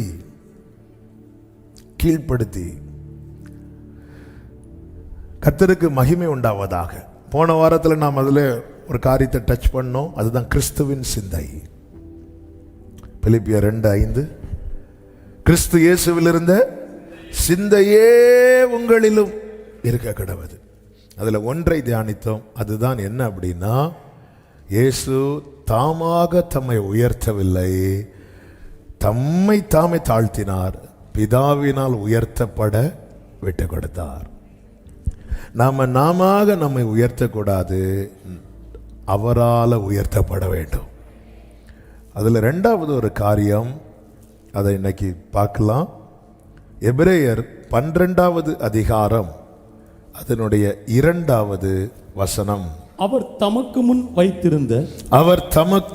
வைத்திருந்த சந்தோஷத்தின் பொருட்டு அவமானத்தை எண்ணாமல் சிலுவையை சகித்து தேவனுடைய சிங்காசனத்தின் வலது பாரிசத்தில் வீற்றிருக்கிறார். அவர் யார்? அவர் 12:1 சொல்லப்பட்டிருக்கிறது. நம்ம யாரை நோக்கி ஓடணுமோ அவர். ஏன் இயேசுவை நோக்கி ஓடணும்னு சொல்லப்பட்டிருக்கிறதுனா, இந்த இடத்துல இயேசு எதை நினைக்கிறார், எதை நினைக்கல அப்படின்னு ஒரு காரியம் அழகாய் சொல்லப்பட்டிருக்கிறது. ஒன்று, தமக்கு முன் வைக்கப்பட்டிருக்கிற சந்தோஷத்தை நினைக்கிறார். 2, அவமானத்தை நினைக்கல. அப்போ நம்முடைய நினைவுகளை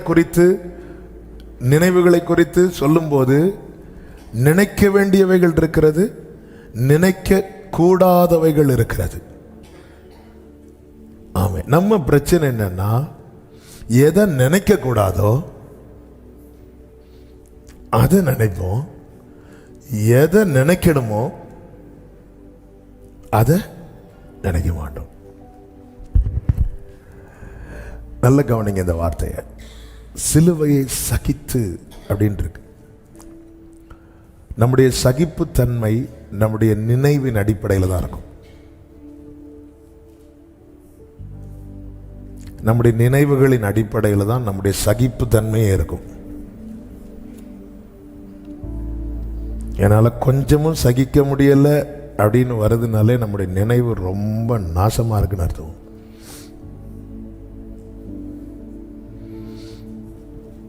ஆமென். அவர் பார்த்தீங்களா, தோளில் இருக்கிற சிலுவையை நினைக்கல, தலையில் இருக்கிற முட்கிரீடத்தை நினைக்கல, ஜனங்க நிந்தித்ததை நினைக்கல, ஜனங்க காரி துப்புனது நினைக்கல, தமக்கு முன் வைத்திருந்த சந்தோஷத்தின் பொருட்டு. அதுதான் என்னன்னா, பிதாவின் வலது பாரிசம். இது அவர் நினைக்கலாம்ல, பைபிள் தெளிவா நமக்கு சொல்லுது. கொலோசியர் 3வது அதிகாரம் 1, 2, 3 வசனங்களிலே நீங்கள் கிறிஸ்துவுடனே கூட எழுந்ததுண்டானால், அத ஒரே லைன்ல சொல்லணும்னா நீங்க மனம் திரும்பி ஞான ஸ்நானம் பெற்றதுண்டானால், கிறிஸ்து தேவனுடைய வலது பாரிசத்தில் வீற்றிருக்கும் இடத்தில் உள்ள மேலானவைகளை தேடுங்கள். மேலானவைகளையே தேடுங்கள். பூமியில் உள்ளவைகளை அல்ல, பூமியில் உள்ளவைகளை அல்ல, மேலானவைகளையே நாடுங்கள். மேலானவைகளையே நாடுங்கள். ஏனென்றால் நீங்கள் மரித்தீர்கள், உங்கள் ஜீவன் கிறிஸ்துவுடனே தேவனுக்குள் மறைந்திருக்கிறது. 1வது வசனத்தில் என்ன சொல்லப்பட்டிருக்கிறது? கிறிஸ்து தேவனுடைய வலது பாரிசத்தில் வீற்றிருக்கும் இடத்தில் உள்ள மேலானவைகளை தேடுங்கள். ஆண்டவர் இப்படி தேட சொல்றதுக்கு ஒரு காரணம் உண்டு. இயேசுவின் இடத்துல யோவான் யாக்கோபுடைய தாயார் வருவாங்க. வந்து கேட்பாங்க, ஆண்டவரே உம்முடைய ராஜ்யத்தில், அவங்க கேட்ட ராஜ்யம்லாம் என்ன அப்படின்னா இஸ்ரவேலுடைய ராஜ்யம். பரிசுத்தாவி வர்றது வரைக்கும், இயேசு உயிர்த்தெழுந்த பிற்பாடும் சீஷர்கள் வந்து எதுதான் கேட்குறாங்க? ராஜ்யம் எப்போ வரும்? அந்த ராஜ்யம் எது தெரியுமா? இப்போ ரோம ராஜ்யம் இருந்துட்டு இருக்கு எங்களுக்கு. ஏன்னா ரோமர்கள் பலவந்தம் பண்ணுவாங்க, இந்த சோல்ஜர்ஸ் எல்லாம் பலவந்தம் பண்ணுவாங்க.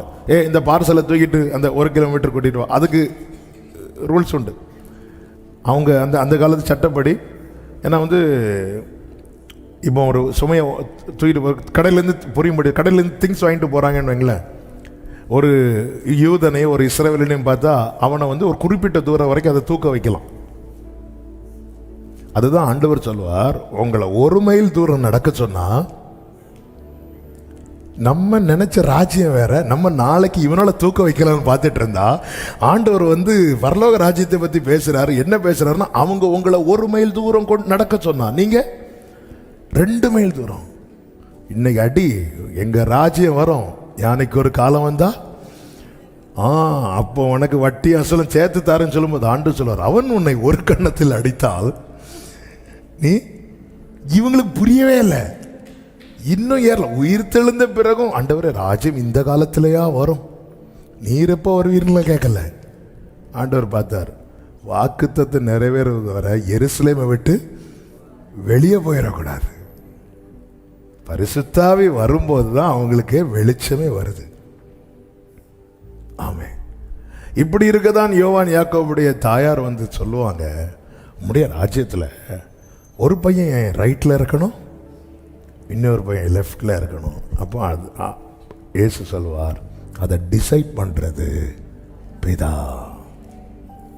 இங்கே சொல்லப்பட்டிருக்கிறது, நீ அதை தேடு. எப்படி அவரை ப்ளீஸ் பண்ணலாம்? அவரை ப்ளீஸ் பண்ண இங்கே என்ன கிடைக்கும் இல்லை, நான் அவரை ப்ளீஸ் பண்ணி அங்கே எப்படி அவர் பக்கத்தில். பூமியில் உள்ளவைகளை அல்ல, நம்முடைய எண்ணம் உயர்ந்ததா இருக்கணும், உயர்ந்த சிந்தை. அந்த உயர்வு என்பது எப்படிப்பட்ட உயர்வு?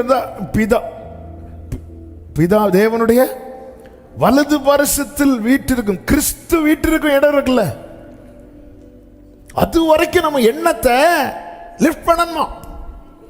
காசு கொடுக்கண்டா, அதுக்கு எண்ணம் போறதுக்கு பாஸ்போர்ட் தேவையில்லை. ஆமென், ஹல்லேலூயா. ஆமென். ஒருத்தர் சொன்னார், கேரளாவிலேருந்து ஒரு செர்மன் கேட்கும்போது அதில் ஒரு பாஸ்டர் அவர்கிட்ட சொன்னாராம், எனக்கு அமெரிக்கா பார்க்கணுன்னு நல்ல ஆசை, வருகையில் கர்த்தரை எடுத்துக்கொள்ளும் போது அப்படியே நான் அமெரிக்காவில் ஜம்ப் பண்ணிடுவேன். அதாவது பரலோகத்துக்கு போகாமல் அவர் எங்கே ஜம்ப் பண்ணிடுவாரா? மேக்சிமம் எடுத்துக்கொள்ளப்படுவார். மைண்டு எங்கே போகுது பாருங்க. ஆண்டவர் தூக்கிட்டு போவார்ல, அப்போ அப்படியே அமெரிக்கா தெரிஞ்சது அங்கே.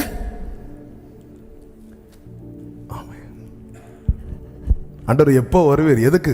பறக்கும் போது. நீங்க இருக்கிறத பார்த்தா இது ஒரு நல்ல ஐடியாவா இருக்கு. ஹல்லேலூயா. கிறிஸ்து தேவனுடைய வலது பாரிசத்தில் வீட்டிற்கும் இடத்தில் உள்ள நம் எண்ணங்கள் உயர்ந்ததாகவும் உன்னதருக்கு உகந்ததாகவும் காணப்படும் போது நாம் வளருகிறோம் கிறிஸ்தவுக்குள்ளே. சிலுவையை எண்ணாமல்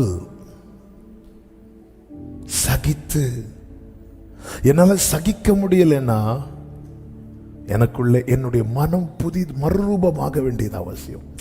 ஐயோ, அவங்க இப்படி சொல்லிட்டாங்க, என்னால சகிக்க முடியல. இயேசு கேட்காத நிந்தையின் வார்த்தையா? என்ன ஆண்டவருங்க, அவ்வளோ நிந்திக்கிறாங்க. சிலுவையில இருந்து ஊழியம் செஞ்சிட்டு இருக்கிறார். இன்று நீ என்னோடு கூட பரதேசத்தில் இருப்பாய். சிலுவையில இருந்து அவர் எங்க திங்க் பண்றாரு பார்த்தீங்களா? இன்னைக்கு நீ என் கூட அங்க இருப்ப. அவன் கீழே இருந்து அவ்வளோ கத்தி நிந்திக்கிறான். எலியாவை கூப்பிடுறாராம். உடனே ஆண்டவர் அதுக்கு பதில் சொன்னாரா? நான் உன்னை எலியாவை கூப்பிடல. நம்ம எல்லாம் உடனே வண்டி பிடிச்சு போய் எப்படி நிற்போம் முன்னாடி. என்ன சொன்ன? யார்கிட்ட செல்கிட்ட சொல்லுவோம், உங்கள்கிட்ட எனக்கு கொஞ்சம் பேசணும். அங்கே இருந்து பேசிட்டு வாங்க. கீழே இருந்து எத்தனை வார்த்தைகள் சொன்னாங்க. எதுக்காவது பதில் சொன்னாரா? சகித்தார். எப்படி சாத்தியமாச்சு? அவருடைய நினைவு. ஆண்டவரேன்னு ஒருத்தர் கூடும்போது இன்னைக்கு நீ அங்க இருப்ப. அப்ப அங்கதான் நினைச்சு தமக்கு முன் வைக்கப்பட்டிருக்கும் சந்தோஷத்தின் பொருட்டு நம்முடைய ஜீவன் கிறிஸ்துவுடனே தேவனுக்குள் மறைந்திருக்கிறது. நமக்கு தெரியும், முதலாவது கிறிஸ்து ஆதியில் இருந்து இருக்கிறார். ஆனால் அவருடைய அந்த இனிமையான நாமம் நமக்கு கொடுக்கப்பட்டது. நமக்காய் கிறிஸ்து வெளிப்படுத்தப்பட்டது 2000 ஆண்டுகளுக்கு முன்பதாக. அவர் ஆதியில் இருந்தவர், பிதாவுக்குள் மறைந்திருந்தார், பிதாவுக்குள் இருந்தார். அந்த நாமம் பழைய ஏற்பாட்டில் கொடுக்கப்படவில்லை. ஆனா அவரோடு நெருங்குற தாவீது சொல்ற அவருடைய நாமம் சமீபித்திருக்கிறது அப்படிங்கிறார். உன்னத பாட்டில் சொல்லப்பட்டிருக்கிறது அவருடைய நாமம். கண்ணீர் அதை நேசிக்கிறாங்க. ஊற்றுண்ட அதை வாசனை வர ஆரம்பிச்சிட்டு தாவீது நாட்களிலே சமீபமாக வந்துட்டு சாலமோன் நாட்களில் இன்னும் அந்த ஸ்மெல், அந்த வாசனை வர ஆரம்பித்து விட்டது. அது ஊற்றுண்ட பரிமள தைலம். ஆமே, யார் காலத்தில் அது வெளிப்படுத்தப்படும் பார்க்கும்போது பரத்திலிருந்து ஒரு செய்தி வருகிறது, கிருபை பெற்றவளே வாழ்க. அந்த நாமம் கொடுக்கப்படுகிறது, இயேசு என்கிற நாமம். தேனிலும் மதுரமா, தேனிலும் மதுரமா, യേശു ക്രിസ്തു മാധുര്യവാ. രുചിച്ചു നോക്കി ഞാൻ കർത്തൻ കൃപകളെ, യേശു ക്രിസ്തു മാധുര്യവാ. அந்த கிறிஸ்து தேவனுக்குள் மறைந்திருந்தார், வெளிப்பட்டார். இப்பொழுது அவர் மாத்திரமல்ல, அவரால் மீட்கப்பட்ட அனைவரும் கிறிஸ்துவுடனே கூட தேவனுக்குள் மறைந்திருக்கிறார்கள். அன்று வெளிப்பட்ட போது அவர் ஒரே குமாரனாயிருந்தார், அவர் மட்டும் வெளிப்பட்டார். இனி வெளிப்படும் போது யூதா 1:15 சொல்லப்பட்டிருக்கிறது, 1000 தமது பரிசுத்தவான்களோடு கூட கர்த்தர் வருகிறார். அப்போ செகண்ட் கம்மிங்ல அவர் மட்டும் வரல, ஃபர்ஸ்ட் கம்மிங்ல அவர் மட்டும் வந்தார். செகண்ட் கம்மிங்ல முதற் பேரானவரோடு கூட அதன் பிறகு பிள்ளைகளாய் மீட்கப்பட்டவர்களும் வருவார்கள். எனவேதான் கொலோசியர் 3:5 சொல்லப்பட்டிருக்கிறது, ஆகையால் விபச்சாரம், அசுத்தம், மோகம், துர்இச்சை, விக்கிரக ஆராதனையான பொருளாசை ஆகியவைகளை பூமியில் உண்டு பண்ணுகிற உங்கள் அவயவங்களை அழித்து போடுங்கன்னா போய் கையை விட்டு கண்ணு நோண்டு இல்ல, அந்த செய்கை, அந்த செய்கையை அழித்து போடு. அந்த செய்கை நமக்குள்ள இருக்குன்னா நமக்கு தெரியும். நம்முடைய கண்ணு வேதத்துக்கு மாறானதை விரும்பி பார்க்கறதுனால நமக்கு தெரியுது இல்ல. அப்போ நம்ம அதுக்கு அகென்ஸ்டா ஃபைட் பண்ண ஆரம்பிக்கணும். எப்படி ஃபைட் பண்ண ஆரம்பிக்கணும்? மாம்சம் ஆவியோடும் ஆவி மாம்சத்துக்கு விரோதமாகவும் போராடுகிறது. இவைகள் அப்ப நம்ம ஆவியின் பக்கம் போயிடணும்.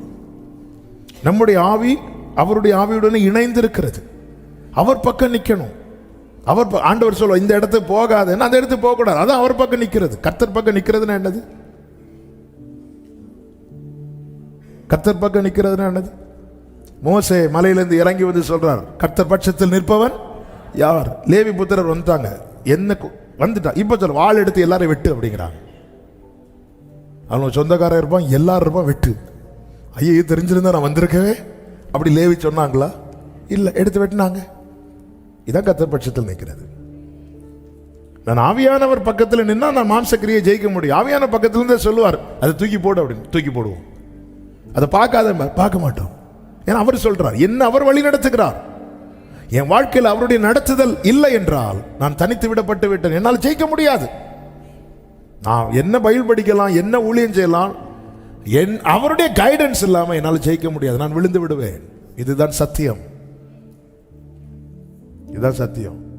அவருடைய லைனை விட்டு நான் போன அடுத்த செகண்ட் இயேசு இல்லாம, இயேசு மரித்து உயிர்த்து எத்தனை நாள் ஆச்சு? 3 நாள் கழிச்சு எழுதினார். ஃபியூ டேஸ் தான் ஆச்சு. பேதுரு திரும்பி மீன் பிடிக்க போனாரா இல்லையா? இதுதான் உண்மை. இதுதான் ரியாலிட்டி. அந்த பிரசனத்தில் இருந்தால் மட்டும்தான் நிற்க முடியும். இனி ஆண்டவர், இனி எல்லாம் என் கண் பாவத்தெல்லாம் பார்க்காது. இனி என்ன, நான் வலது புறம் இடது புறம் சாயும் போது வழி இதுவேங்கிற சத்தம். அதான் அந்த தேவன் நடத்துதல் இல்லை என்றால் நிற்கிறேன் என்று எண்ணுகிறவன் விழாதபடிக்கு. இன்னைக்கு அநேகர் விழுந்த காரணம் என்ன தெரியுமா? தங்களால் நிற்க முடியும்னு ஏதோ ஒரு இடத்துல தங்களை நம்ப ஆரம்பிச்சிட்டாங்க. நமக்கு முன்னாடி எத்தனையோ பேர் சாட்சிகராக இருக்கிறாங்க. 2 சைட்லையும் சாட்சியாக இருக்கிறாங்க. ஒரு காலத்தில் நல்ல சொல்லித்து விழுந்தவங்க இருக்கிறாங்க. ஆமாம், நேற்று செர்மனில் சொன்னேன்ல, ஒரு சர்ச்சில் பைபிளை கால ஆரம்பித்தாங்க. இவங்க ஆரம்பத்தில் எப்படி இருந்திருப்பாங்கன்னு யோசித்து பார்த்தேன். ஏன்னா அது ஒரு மெகா சர்ச். எடுத்த ஒரே நாளில் மெகா சர்ச் வராது. அவங்களும் ஒரு அற்பமான ஆரம்பத்தை தான் பண்ணியிருப்பாங்க. அப்போ நல்ல ஆண்டவருக்குள்ளே இருந்து அப்படி தானே வளர்ந்துருக்கோம். சபை வளர்ந்து ஒரு லெவல் தாண்டி போனதுக்கப்புறம் இப்போ எப்படி பீப்புளை என்டர்டெயின் பண்ணலாம் அப்படிங்கிற ரேஞ்சுக்கு போய் கடைசியில் பைபிளை பாஸ்டராக மிதித்தது, ஃபுட்பால் மாதிரி. அப்போ இது ஒரு சாட்டர்டே நைட்டு பயங்கரமாக மைண்டு. ஆண்டவர், இவங்க ஒரு காலத்தில் பறமை ருசித்தவங்க தான் ஆண்டவர். அப்போ தான் ஒரு பெரிய காரியம் அதில் அறிந்து கொண்டேன். ஒரு லெவல் தாண்டி நம்ம நின்றலாம் அப்படின்னு சொல்லிட்டு நம்ம சுயத்தை சார ஆரம்பிச்சிட்டோன்னா நம்ம செய்கிறது எல்லாமே தேவனுக்கு எதிரான செயலாக தானே இருக்கும். அவங்கள்ட்ட கேட்டால் இதுக்கு அவங்க ஒரு வியாக்கியானம் சொல்லுவாங்க. கேட்ட சில, உங்களை விட நாங்கள் ஆண்டவரை ரொம்ப நேசிக்கிறோம், உங்களை விட நாங்கள் நிறைய ஊழியம் செய்கிறோம், நாங்கள் செய்கிறதுல 10ல் 1 நீங்கள் செய்வீங்களா, எல்லாம் கேட்பாங்க. ஆனால் ட்ராக் மாறிட்டு. அதனால தான் நம்முடைய அவயவங்கள் எதை செய்ய விரும்புகிறது என்று பார்க்கணும். ஆண்டவர் எரேமியாவின் வாயை தொட்டார், ஏசாயாவின் வாயை தொட்டார். அது எவ்வளோ பெரிய ஒரு சத்தியம், எவ்வளோ பெரிய பாக்கியம். என்ன தெரியுமா? இனி பூமியில் உன் வாய் தான் என் வாய். இது ஆமே. அப்போ ஆண்டவரே, நான் ஒரு ஆள்கிட்ட போய் பேசுற வார்த்தைகள் எல்லாம் உம்முடைய வார்த்தைகளாக இருப்பதாக. இது வாயை மட்டும் இல்லைங்க, நம்ம அன்னுதினமும் நம்முடைய எல்லா அவயவங்களும் கொடுக்கணும். என் கையை தொடுங்க ஆண்டவரே. எதுக்கு கையை தொடணும்? நீங்க செய்ய விரும்புகிறதை என் கைகள் செய்யட்டும். என் கண்களை தொடுங்க ஆண்டவரே. எதுக்கு என் கண்களை தொடணும்? நீங்க பார்க்க விரும்புகிறதை என் கண்கள் பார்க்கட்டும். என் செவிகளை தொடுங்க ஆண்டவரே. இதுக்கு என் செவிகளை தொடணும். நீங்க எதை கேட்க விரும்புறீங்களோ அதை என் செவிகள் கேட்கட்டும். என் வாயை தொடுங்க. எதுக்கு என் வாயை தொடணும்? நீங்க எதை பேச விரும்புறீங்களோ அதை என் வாய் பேசட்டும். என் கால்களை தொடுங்க ஆண்டவரே. எதுக்கு என் கால்களை தொடணும்? நீங்க எங்கெல்லாம் போக விரும்புறீங்களோ அங்கே என் கால்கள் போகட்டும். அதனாலதான் ரோமர் 6 சொல்லப்பட்டிருக்கிறது, உங்கள் அவயவங்களை நீதிக்கு அடிமைகளாய். கிருபை பெற்றவர்களுக்கு பவுலை கொண்டு ஆவியானவர் சொல்லுகிற வார்த்தை அதுதான்.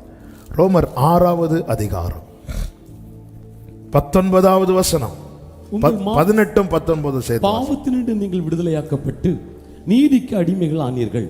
உங்கள் மாம்ச பலவீனத்தின் நிமித்தம் மனுஷர் பேசுகிற பிரகாரமாக பேசுகிறேன். அக்கிரமத்தை நடப்பிக்கும்படி முன்னே நீங்கள் உங்கள் அவயவங்களை அசுத்தத்திற்கும் அக்கிரமத்திற்கும் அடிமைகளாக ஒப்பு கொடுத்தது போல. அக்கிரமத்தை நடப்பிக்கும்படிக்கு முன்னே, எதற்கு முன்னே?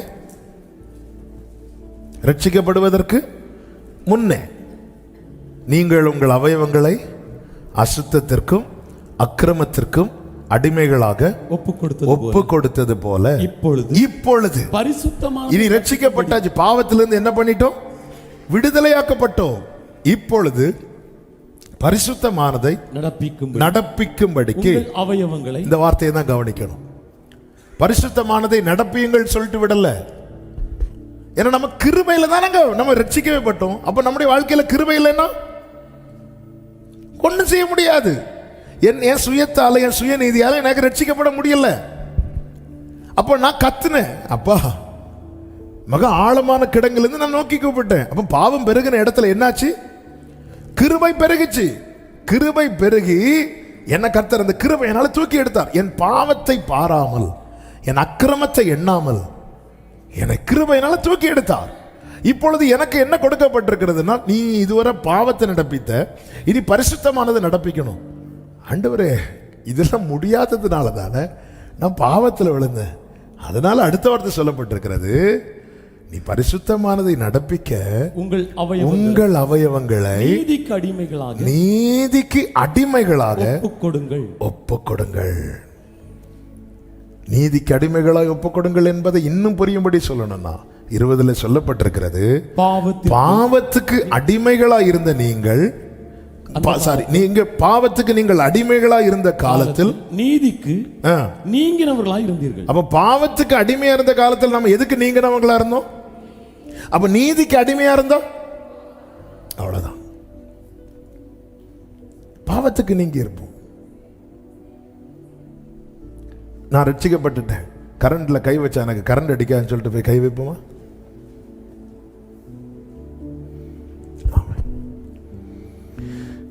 அது அறியாமை, இது கரண்ட்னு தெரியாதவங்க கை வச்சாலும் அடிக்கும், தெரிஞ்சவங்க கை வச்சாலும் அடிக்கும். அப்ப நான் ஒப்பு கொடுக்கணும், ஆண்டவரே நீர் விரும்புகிறத இந்த கைகள் செய்யட்டும், நீர் விரும்புகிறத இந்த கால்கள் செய்ய. நீங்க நீங்க நீங்க ஒரு இடத்துக்கு போகணும்னு நினைக்கும் போது என் காலை யூஸ் பண்ணுங்க ஆண்டவரே. இதுதான் எரேமியாவுக்கு உண்டாகிறது. எப்பொழுது அவன் எஸ் சொல்றானோ, நான் உன்னை அனுப்பும் இடத்துக்கு நீ போய் நான் உனக்கு சொல்றத நீ சொல்லு. ஆண்டவரே, நீங்க பார்க்க விரும்புகிறத என் கண்கள் பார்க்கட்டும், நீங்க பேச விரும்புறத என் வாய்கள் பேசட்டும். அப்போ டெய்லி, அப்போ நம்ம அதுக்கு மாறா. இப்போ என் கை தேவனுக்கு பெரிய ரட்சிக்கப்பட்ட ஒருத்தங்களுக்கு தெரியும், நம்முடைய கை, அதுவும் ரட்சிப்பின் ஆரம்பத்தில் இருதயம் தாவீதுக்கு அடித்தது மாதிரி அடிச்சுட்டே இருக்கும். தப்பாக ஏதாவது போயிட்டு அந்த இடத்துல போய் உடனே என்ன பண்ணிடணும் அப்படின்னா, ஆண்டவர்கிட்ட போய் ஒப்புரவாகிடணும், ஒப்புரவாகி சரண்டர் பண்ணிடணும். அல்லேலூயா. ஒரு பாட்டு ஒன்றுல, தோடும் என் கண்களையே உம்மை நான் பார்க்க வேண்டுமே, இயேசுவே உம்மையே நான் காண வேண்டுமே, தோடும் என் காதுகளை உம் குரல் கேட்க வேண்டுமே, இயேசுவே உம் குரலை நான் கேட்க வேண்டுமே. ஹல்லேலூயா. டெய்லி நீங்க சும்மா இருக்கும் போது நமக்கு தெரியுங்க நம்முடைய எந்த பார்ட் ரொம்ப மோசமா இருக்குன்னு. ஆண்டவரே, என் கையை தொடுங்கப்பா, தொடுங்கப்பா. நம்ம நம்ம நம்ம ஜபிக்கிறோம்னாலே அந்த இடத்துல நம்ம எதை நாடுகிறோம் தெரியுமா? கிருபைய. அனுதினம் ஜெபிக்கிறவன் அனுதினம் கிருபையை நாடுகிறான். அனுதினம் ஜெபிக்கிறவன், டெய்லி நான் ஜெபிக்கிறேன், நான் டெய்லி இஸ்ரவேல் ஜனங்கள் கதவை திறந்து மன்னாவை எடுக்கிறாங்கன்னா அவங்க டெய்லி அந்த கிருபையை சார்ந்து இருக்கிறாங்க. கிருபையை நாடுறாங்க. தொடும் ஆண்டவரே. இது நம்மை கிறிஸ்துவுக்குள்ளாக வளர பண்ணும். கிறிஸ்துவுக்கு என் மனசுல என்ன இருக்கிறது? எனக்கு முன் வைக்கப்பட்டிருக்கிற சந்தோஷம் இருக்கிறதா, அல்லது என் தோளில் வைக்கப்பட்டிருக்கிற சிலுவை இருக்கிறதா? இன்னைக்கு என்னை குத்துற முள் எனக்குள் இருக்கிறதா, நாளைக்கு எனக்கு கொடுக்க போகிற ஜீவ கிரீடம் இருக்கிறதா? எது என் மனதுக்குள் இருக்கிறது? ரொம்ப முக்கியம். இன்னைக்கு நான் பயணிக்கிற பாதைகள், பவுல சாகடிக்கிறதுக்கு கல்லால் அடிக்கிறாங்க. அப்போஸ்தலர் 14வது அதிகாரத்தில் 19 பார்த்தீங்கன்னா, பவுலை கல்லெறிந்து அவன் மரித்து போனான் என்று எண்ணி அவனை பட்டணத்துக்கு வெளியிலே இழுத்து கொண்டு போனார்களாம். சீஷர்கள் எல்லாம் என்ன செஞ்சிட்டு இருந்தாங்க? அவனை சூழ்ந்து நிற்க. அவன் எழுந்து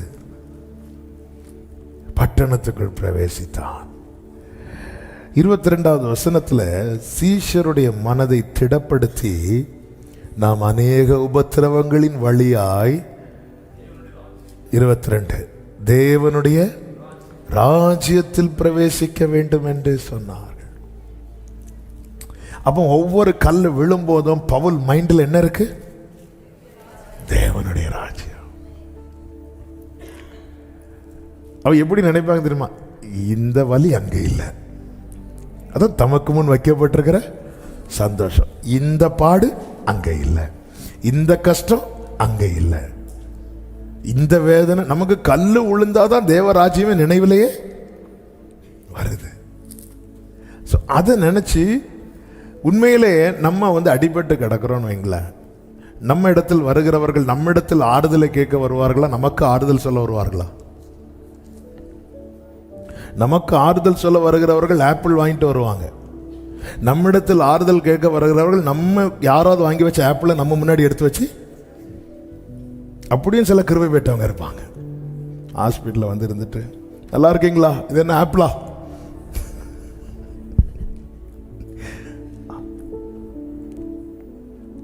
ஆனா இங்க பாருங்க, எல்லாம் சுத்தி நின்று பார்த்துட்டு ஐயோன்னு இருக்கும்போது பவுல் இங்க பாரு, கிங்டம். இதெல்லாம் அங்க போவதற்கான பாதை. பாடுகளை பாதையாய் பாருங்கள், சந்தோஷமாய் பயணிப்பீர்கள். நம்ம பாடுகளை பாதாளமாய் பார்க்கிறோம். பாடுகளை பாதையாய் பாருங்கள். நீ தண்ணீரை கடக்கும் போதுன்னு தான் சொன்னாரே தவிர நீ தண்ணீரில் மூழ்கும் போதுன்னு சொல்லல. தாவீது மரண இருளின் பள்ளத்தாக்கை பாதையாய் பார்த்ததுனால தான் சொல்றேன், நான் மரண இருளின் பள்ளத்தாக்கில் நடந்தாலும். ஆமென். பாடுகளை பாதையாய் பாருங்கள், சந்தோஷமாய் பயணிப்பீர்கள். கர்த்தருடைய கிருபை கூட இருக்கும். ஆமென் சொல்லுங்க பார்க்கலாம். 8வது அதிகாரம் ரோமர். நேரம் போகிறதுனால இதை சொல்லி நான் ஜெபிக்கிறேன். 8:17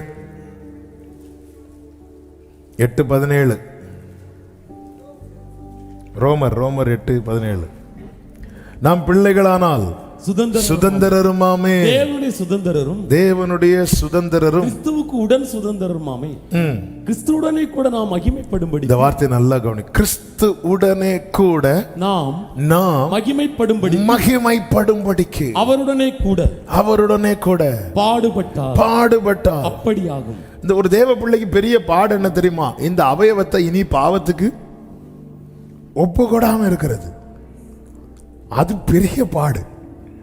இதை சகிக்க தேவன்ட்ட என்ன கேட்கணும்? கிருபையை கேட்கணும். இதை சகிக்கிறதுக்கு தான் நம்முடைய நினைவு எங்க போகணும்? எப்படி போகணும் தெரியுமா? பாவம் செஞ்சா உள்ளதிலேயே தாழ்ந்த இடம் பாதாளம். நீதி செஞ்சா இருக்கிறதுலேயே இந்த எண்ணம் நம்ம தலைக்கு பிடிக்கட்டும். ஹல்லேலூயா. தலைக்கு பிடிக்கட்டும். கிறிஸ்துவுடனே கூட நாம் மகிமைப்படும்படி அவருடனே கூட பாடுபட்டார் சொல்லிட்டு 18 சொல்றாரு, ஆதலால் இக்காலத்து பாடுகள் இனி நம்மிடத்தில். எல்லாரும் சொல்லுங்க இனி. இந்த வார்த்தையை சொல்லுங்க, இனி. அப்போ ஒவ்வொரு பாடுகளின் பாதையில செல்லும் போது பவுல் மனதில் எது வருது? மகிமை. மகிமை, இக்காலத்து பாடுகள், இனி வெளிப்பட போகும் மகிமை. ஒவ்வொரு ஏன்னா நீதி நிமித்தம் துன்பப்படுகிறவர்கள் பாக்கியவான்கள். உடனே ஆண்டவர் இப்படி ஒரு அப்போ இந்த விஷயத்துல எனக்கு ஹெவியான ஒரு குளோரியை வச்சிருக்கிறீங்க, அப்படி ஒரு மகிமையை வச்சிருக்கிறீங்க. அவன் பவுல் ஃபுல்லா அப்படியே நினைக்கிறதுனால அவரால் அந்த ஓட்டத்தை ஓட முடியுது, கண்டினியூ பண்ண முடியுது. சொல்லிட்டு கடைசியில் ஒரு வார்த்தை சொல்லுவார். 32வது வசனம், தம்முடைய சொந்த குமாரன் என்றும் பாராமல் நம் எல்லாருக்காகவும் அவரை ஒப்பு கொடுத்தவர் அவரோடே கூட எல்லாவற்றையும் நமக்கு அருளாதிருப்பது எப்படி? இந்த வார்த்தையை படிக்கும்போது பயங்கர பலனா இருக்கும். அதுவும் வர்ஷிப்ல எல்லாம் நம்ம சொல்லிட்டோம்னா, ஆனா இது அவரோடு கூட மற்ற எல்லாவற்றையும்னா அங்க எல்லாம் எதை மென்ஷன் பண்றாரு அப்படின்னு நீங்க இந்த ரோமர் 8 ஃபுல்லா படிச்சீங்கன்னா தெரியும். குளோரிய, மகிமைய கிறிஸ்துவே எனக்கு தந்துட்டாரு, மகிமையை தராம இருப்பாரா? மகிமை யாரோடு கூட? கிறிஸ்துவோடு கூட. நாம யாரோடு கூட? கிறிஸ்துவோடு கூட. அதுதான் 17 சொல்லப்பட்டிருக்கிறது. நாம் பிள்ளைகளானால் சுதந்திரருமானே, தேவனுடைய சுதந்திரரும் கிறிஸ்துவுக்கு உடன் சுதந்திரரும். அடுத்த வார்த்தை, கிறிஸ்துவுடனே கூட நாம் மகிமைப்படும் படிக்கு அவருடனே கூட பாடுபட்டார். கிறிஸ்துவுடனே கூட தம்முடைய சொந்த குமாரன் என்றும் பாராமல் நம்ம எல்லாருக்காக அவரை ஒப்பு கொடுத்தவர். அவரோட கூட மற்ற சிம்பிளா சொல்லணும்னா, அந்த மகிமை அடைய எனக்கு தேவன் நியமித்த ஓட்டத்தில் ஓடுவதற்கு எனக்கு என்னென்ன தேவையோ அது எல்லாவற்றையும் பிதா எனக்கு தருவார். அது அது அதனுடைய அதை நான் எப்படி நம்பேன்னா, எனக்கு கிறிஸ்துவே தந்துட்டார். அந்த மகிமையை அடைய, நான் விரும்பினதை அடைய, நான் ஆசைப்பட்டதை அடையன்னு கிடையாது. நீ எல்லாத்துக்கும் ஆசைப்படு என்று உலகம் சொல்லுகிறது. இன்னைக்கு அநேக கிறிஸ்தவ போதனைகளும் அதை திணிக்கிறது. இல்லை, அந்த மகிமை அடைய, அந்த மகிமை அடைய என் வாழ்க்கை ஓட்டத்துக்கு என்னென்ன தேவையோ அது எல்லாத்தையும் தேவன் எனக்கு தருவார். அதனுடைய அடையாளம் தான் அவர் எனக்கு கிறிஸ்துவையே தந்துட்டார். மீதி எல்லாமே அதை விட குறைஞ்சது தான். கிறிஸ்து தான் எல்லாத்தை விட. பொதுவாக கொஞ்சம் லாஸ்ட் தாங்க ஹெவியா கொடுப்பாங்க. ஆனா பிதா நமக்கு ஃபர்ஸ்டே பெர்ஃபெக்ட் எல்லாம் கொடுத்துட்டார். ஹல்லேலூயா. ஓடுகிறேன் நான் ஓடுகிறேன் என் இயேசுவுக்காய் நான் எல்லாம் தருவார், எல்லாம் தருவார், எல்லாமே. அதாவது ஆண்டவர் இன்னைக்கு ஒரு பாதையை நியமித்திருக்கார். ஆண்டவர் இதுல நான் எப்படி ஆண்டவர் நிற்க முடியும்? இதுல கிறிஸ்துவ கொடுத்திருக்கிறார். கிறிஸ்துவோடு இணைந்திருக்கிறியா? கிறிஸ்துவுடனே கூட அந்த மகிமை. ஹல்லேலூயா. நம்முடைய எண்ணங்கள் இப்படி உயர்ந்த எண்ணமாகட்டும். அவமானங்கள், அவங்க இப்படி சொன்னாங்க, இவங்க இப்படி பண்ணிட்டாங்க, ஆமே, நல்லா புரிஞ்சுக்கோங்க. தேவனுடைய லீடிங்ல பயணிக்கிறவங்களுக்கு விரோதமாக யுத்தம் பண்ணுவார்கள், யுத்தம் பண்ணுவார்கள்.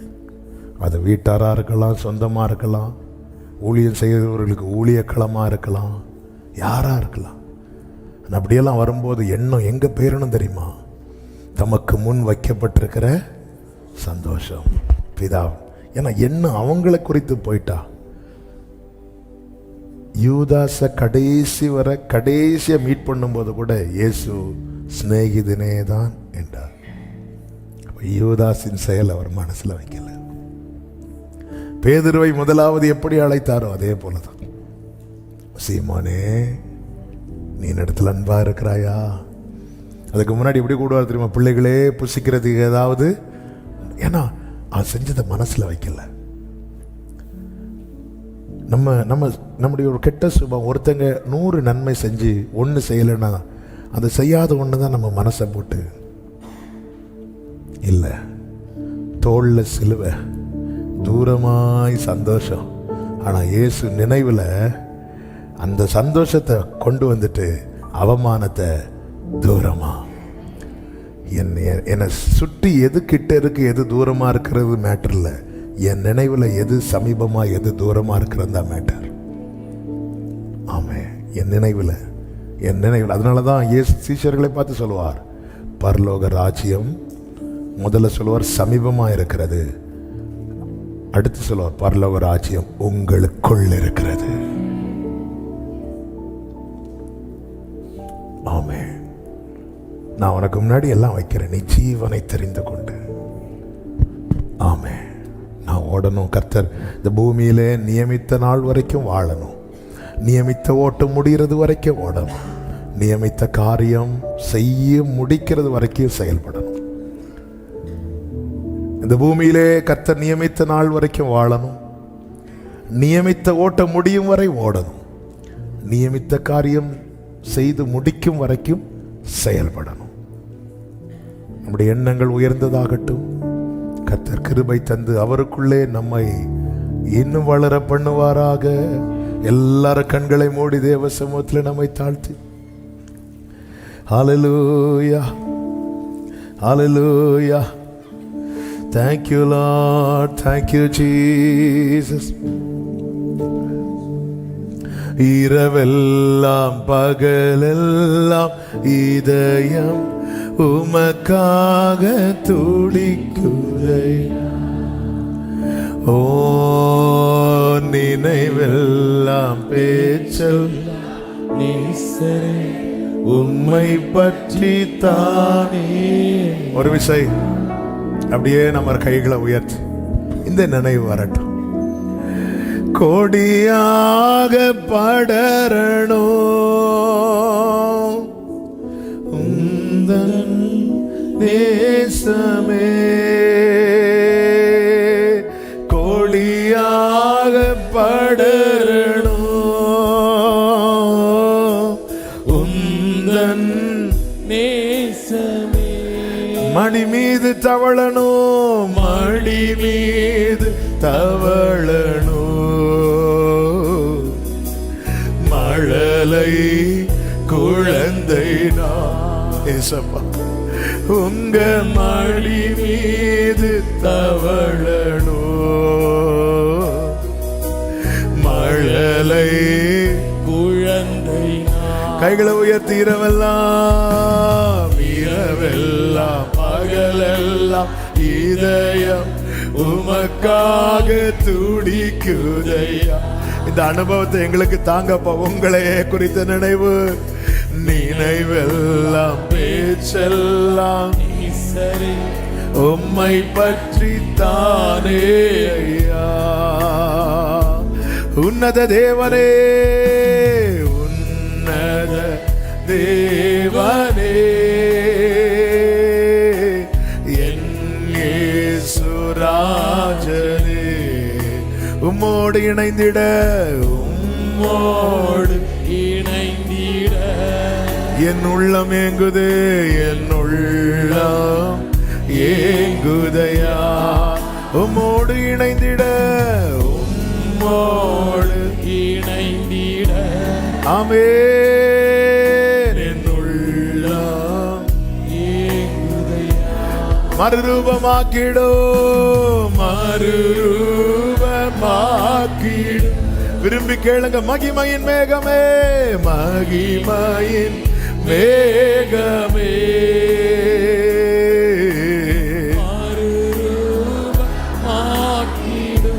ஓ மகிமையின் மேகமே, மேகமே,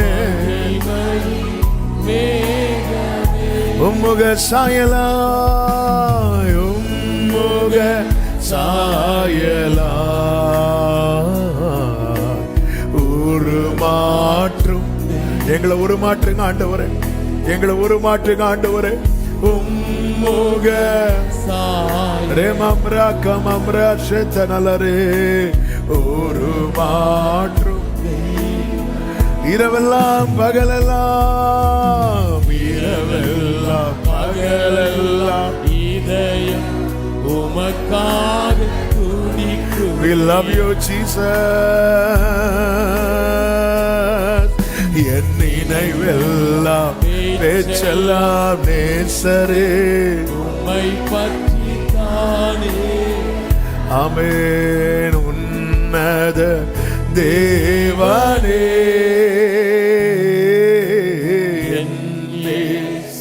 ராஜ்யம் உம்மோடு இணைந்திட உம்மோடு இணைந்திட என் உள்ளம் ஏங்குதே என் உள்ளம் ஏங்குதே உம்மோடு இணைந்திட உம்மோடு இணைந்திட என் உள்ளம் ஏங்குதே என் உள்ளம் ஏங்குதே. நல்ல தகப்பனே, பூமிக்குரிய காரியங்கள் எங்கள் நினைவுகளை விட்டு தூரமாகவும் மேலானவைகள் எங்கள் நினைவுகளில் தங்கியிருக்கவும் கிருபை தாரும். தூய்மையாக்கும், மறுரூபமாக்கிடும் மகிமையின் மேகமே, உம்முக சாயலாய் ஒரு மாற்றும் தெய்வமே அர்ப்பணிக்கிறோம். மகிமை உமக்கு, இயேசுவின் நாமத்தில் பிதாவே, ஆமென். என் ஆத்துமாவே கர்த்தரை ஸ்தோத்திரி, என் முழு உள்ளமே அவருடைய பரிசுத்த நாமத்தை ஸ்தோத்திரி. என் ஆத்துமாவே கர்த்தரை ஸ்தோத்திரி, கர்த்தர் செய்த சகல உபகாரங்களை மறவாதே. ஆமென். ஹல்லேலூயா. God bless you. கர்த்தர் உங்களை ஆசீர்வதிப்பாராக. ஆமென்.